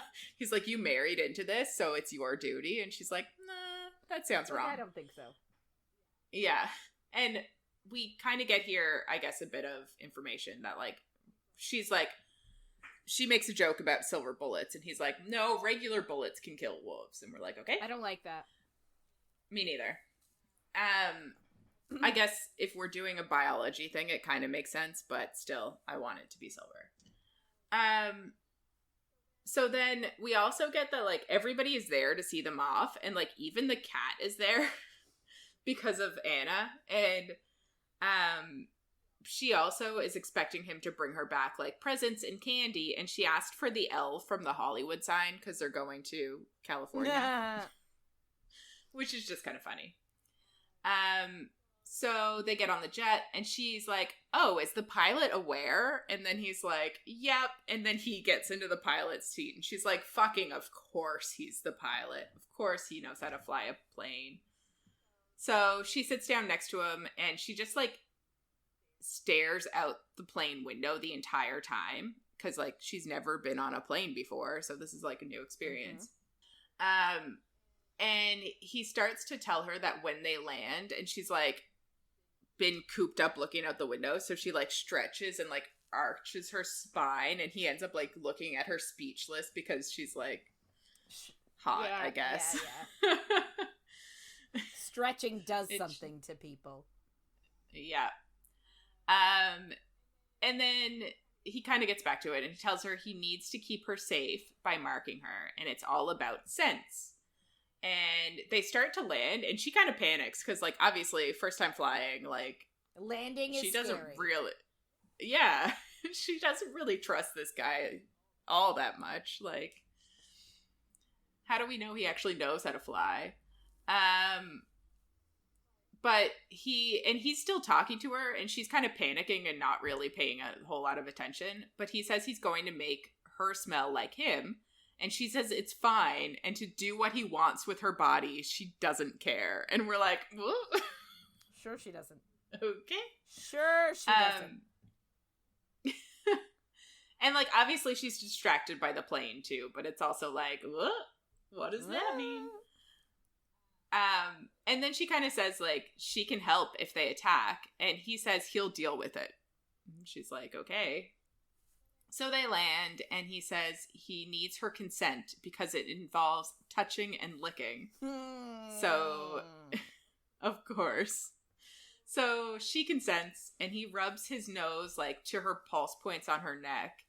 And she apologizes for her scent. And he says he fucking loves her scent. And she just thinks, oh, the baths must have worked. And it's like, no, he's admitting that he's always liked it. You idiot. Yeah, she's dumb. But yeah. Do we know like her exact age? I don't remember reading it in the beginning. Yeah, she's 25. 25, okay. I'm pretty sure. Because she was 18 and then she lived in the human world after that. I just didn't know if it came out and said it exactly. I think so, or I made it up. Either way. She's mid-20s, and he's older, I think. It's always the way it is. Of course. So yeah. well, I guess 18, and then she'd have to go to university. So before she'd get a job or college or something. So yeah. Anyway, so he starts kissing up her throat and nibbles, and she nearly moans, but she like swallows it back. And she asks if it's weird for him. Like, if this is as weird for him as it is for her. And he just says, no, it's perfect. And then turns her head and does it to the other side. And we're like, Jesus, it's getting hot. Yeah, and she is like, I don't know, she's like doing everything possible to make it, to ruin it. Yeah. And it's just not. She's like, is this weird for you? And he's like, it's perfect. And it's like, maybe you should just stop talking. Just stop talking, please. Just enjoy it. So he like sucks on her neck on the other side, and she thinks like she needs some friction with his body, and then he turns her around and bends her over, and I'm like, what the fuck is going on? And bites her neck, and the pleasure and pressure overwhelm her. And then he moves back because they hear a car approaching, and his eyes are wholly black, and I'm like, hot. And he says he's sorry, and Misery kind of feels like her fangs are itchy, and like they want, and like it's kind of like implying that she wants to bite him. I think. Yeah. And she like traces them with her tongue, and she kind of like knows that went beyond protection into something sexual, and like he obviously does too. And she asks if it's better now, and he says she smells like she is his. So it's like a protective. Woo! Hot. Yeah. So the next chapter starts with, she's not like he imagined growing up. She's more in every possible way. And I think this is like 100% confirmation that like she's his mate. Yeah. Because, like, he didn't know her growing up. Like, obviously this means something. So, that, like, if there was any doubt, it's gone now. Yep. So we meet Emery, and Misery thinks that she's kind of scary because she looks and acts super nice and normal. And she welcomes them and congratulates him on his alliance, and he thanks her for the welcome. But she's just like, well, this is your territory, Alpha. And it's like, sketch. Yeah, you can tell that she's just playing it up. Yeah. And then she looks at Misery, and Misery's like, oh, there's the hate. She can feel it, which is just wild. And she says that it's been a while since she's seen her people here. And maybe they can bury the hatchet. And Misery just says, perhaps. And, like, it's kind of like I don't know, she can feel the hatred, but like she's still kind of Emery's still kind of like acting like she's not evil. Yeah. So yeah.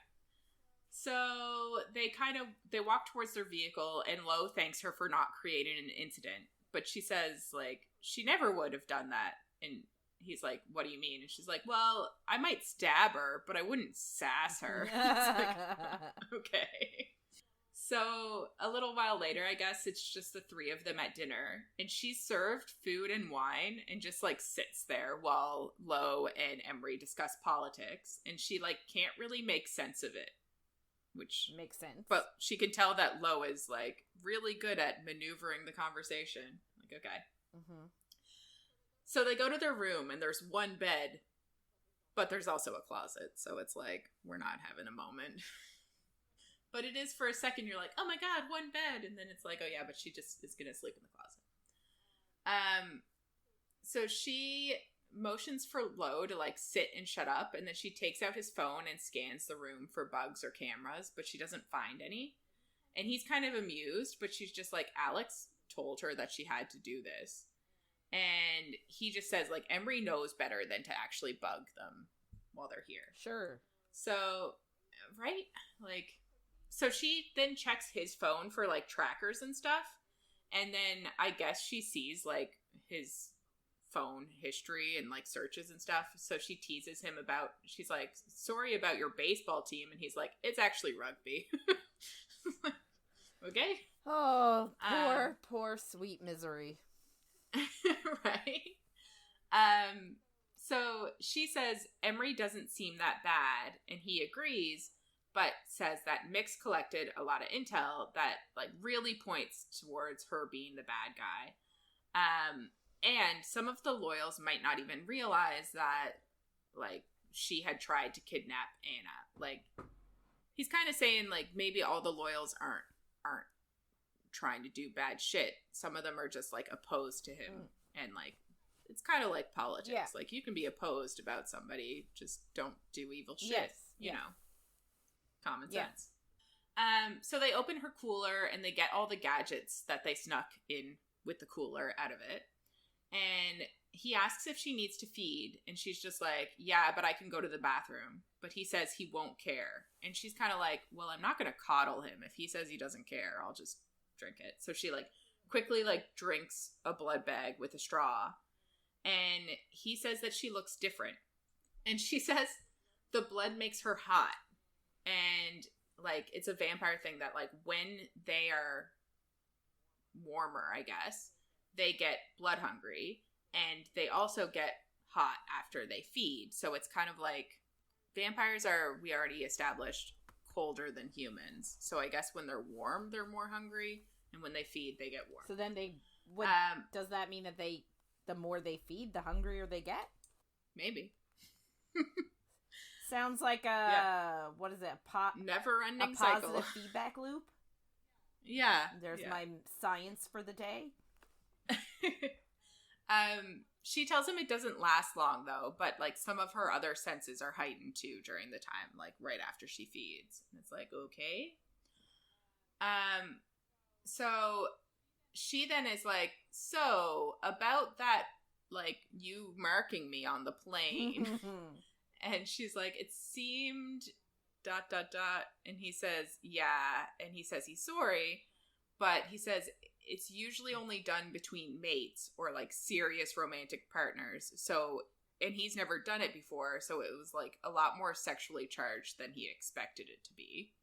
And she's kind of mortified then that she thought he was attracted to her, but it was just, like, the situation that made him attracted is kind of what he, like, is saying, or how she takes it. And I'm like, ugh, he's obviously attracted to her. Yeah. But he's literally doing everything to make her think that it's not her. You know what I mean? Yeah, like, yeah. I don't really blame her for feeling like that, but, like, we as the reader know different. Yeah. Yeah. So she's like, yeah, because you have a mate. But then he's like, yeah, but I said it wasn't reciprocal. And I'm like, you didn't really. You kind of implied it. And she's like, she's kind of surprised by that. She's like, oh, did, like, Gabby not reciprocate? Like, what the fuck? And then she's like, well, does she know? And he says he won't burden her with it. And she's like, what do you mean? You're a fucking catch. She, like, thinks back to Serena using dating apps and, like, how shallow the dating pool actually is. She's like, you're amazing compared to anybody I've seen out there. Which is just kind of funny. Yep. And then she asks if it's about Anna. But he says Anna would be happy with, I guess, his mate. Which, obviously. So she sits down on the bed and he tells her to, like, move to the side furthest from the door. And then he lies down. And she asks what if, like, his mate reciprocates. And they're, like, having this huge conversation as if the mate is a third person, which is like, ugh. Yeah. But this is kind of where we get why he isn't telling her. But he says, like, she can't reciprocate. And she's like, well, you guys could, like, date and try. Yeah. Like, you don't have to just assume, which is fair. And she's like, your all or nothing attitude is a bit childish. And he gets kind of pissed then. And he tells her, like, she doesn't understand. Like, it isn't pride or greed. He would take any part of her that she would give, but he won't take from her. And he says, like, he won't take her freedom when so many others have. And, like, it's so sweet. But it also could make sense for Gabby, too, because, like, she's in the vampire world for a year now. So it's kind of like... I low-key love this and hate this, because, like, I love that, like, I love that he's thinking of her, and I love that he cares, but I also hate that he's right. Like, literally every single person has taken her freedom from her. She has not had, like, barely a moment where she's been able to be herself. And I hate that for her. And it, like, makes my heart, like, low-key break for her. And it's sad. Like, the saddest part is he's not wrong. It is. It is sad. But, also, giving someone a choice is a big deal, too. So, like, he's both ways. Anyway. He then explains, like, if he did tell her, his mate would think that he needs her and feel beholden to him, and that's the last thing he wants.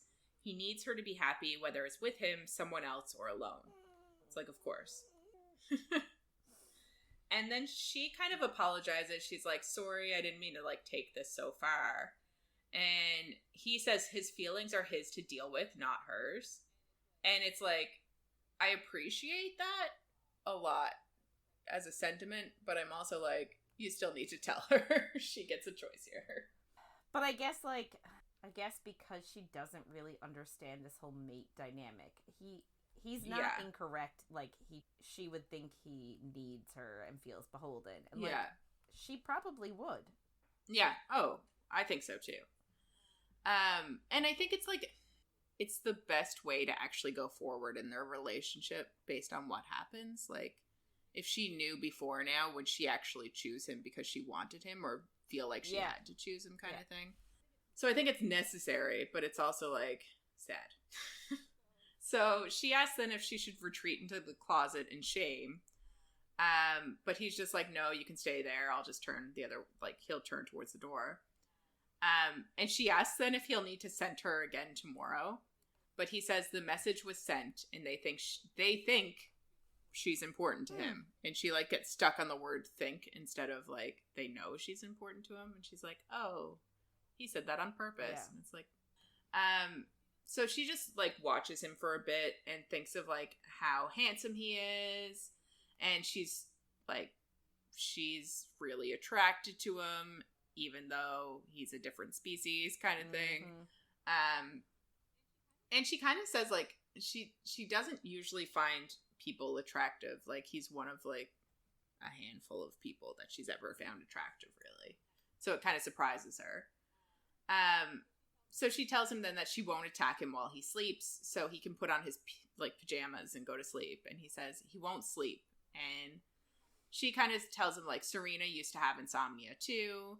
And, like, we get that she doesn't remember the first few years of her life, but she used to have nightmares, and they assume it was about that when she was a kid. So... About what? About whatever happened. Like, there must have been something traumatizing that happened in the first few years of her life, and she'd have nightmares about it. Oh, Serena. But they don't actually know. Yeah, they don't know what it was. And Misery says, like, they would try everything, and, like, Misery actually turned out to be the solution. And it was actually just having, like, someone Serena trusted there, and she was like, and I used to scratch her. And he's like, what? And she just shows him by, like, playing with his hair and scratching his head kind of thing. And then she goes to pull away, but he stops her and, like, puts her hand back there, so she keeps scratching his head. And she, like, notices his hair and thinks, like, he must keep it short because it's easy. And she thinks of, like, all of the sacrifices that he's had to make to be where he is and be the alpha now. And she tells him he's not as terrible a husband as he could be. And she says that he's sorry that he gave up his life for his pack. And he's just like, well, you did the same. And he's like, you had to live as the collateral among humans, and now this. And she's like, no, this was for Serena, not them, like, not the vampires. And then he's like, what about after? Like, what are you gonna do once you find Serena, kind of thing? And she's like, he's like, will you just run away and fuck the alliance up? And she says the marriage is only for a year, so she kind of implies that, like, she'll just stay for the year, and then after that she's free kind of thing. And then he asks her if she would have been able to say no to her father, or if she would have ended up married anyway. And she kind of thinks about it for, like, a long time, and she thinks to herself, like, she comes up with a depressing answer, but before she can voice it, Lowe is asleep. So she put him to sleep. Oh, that's nice. But yeah, it's interesting because, like, I did feel like she wouldn't have agreed to it. Like, how would her father? Like, I guess her father would have forced her into it, but, like, it didn't seem like that when we were in the first chapter that it was happening. I don't know. I feel like her father has a lot of sway over her because she has a lot of guilt. Guilt. You know what I mean? I feel like she carries a lot of responsibility just for, like, her species. You know what I mean? Like, I feel like she feels like she has to do all of this stuff for the vampires because she feels bad that she's not like the vampire. Yeah. I don't know. Yeah, that's fair. I just, like, it did seem like in that first chapter, it seemed like she was going to be like, and go fuck yourself, until she heard of the last name. But obviously, if she had have done that, it would have been a long conversation, and that's why she had to think about it a long time, I guess. I also feel like maybe initially she would be like, go fuck yourself, but then eventually her dad would have worn her down. Yeah, that's fair. So. Yeah. So I guess we're going to wrap it up for this week. If you want to get in touch with us and share your thoughts on anything you heard in our episodes, or if you have any book suggestions for us, please reach out to us by email at coffeeandcoread@gmail.com or on Instagram or Facebook at coffeeandcoread and coffee.coread on TikTok. So next week, we're going to be reading chapters 16 to 24 of Bride. So make sure to follow along, and if you're enjoying our chats, don't forget to follow, rate, and review wherever you get our content. Thanks for listening, everyone, and we'll see you on the next page. And happy Valentine's Day! Yay!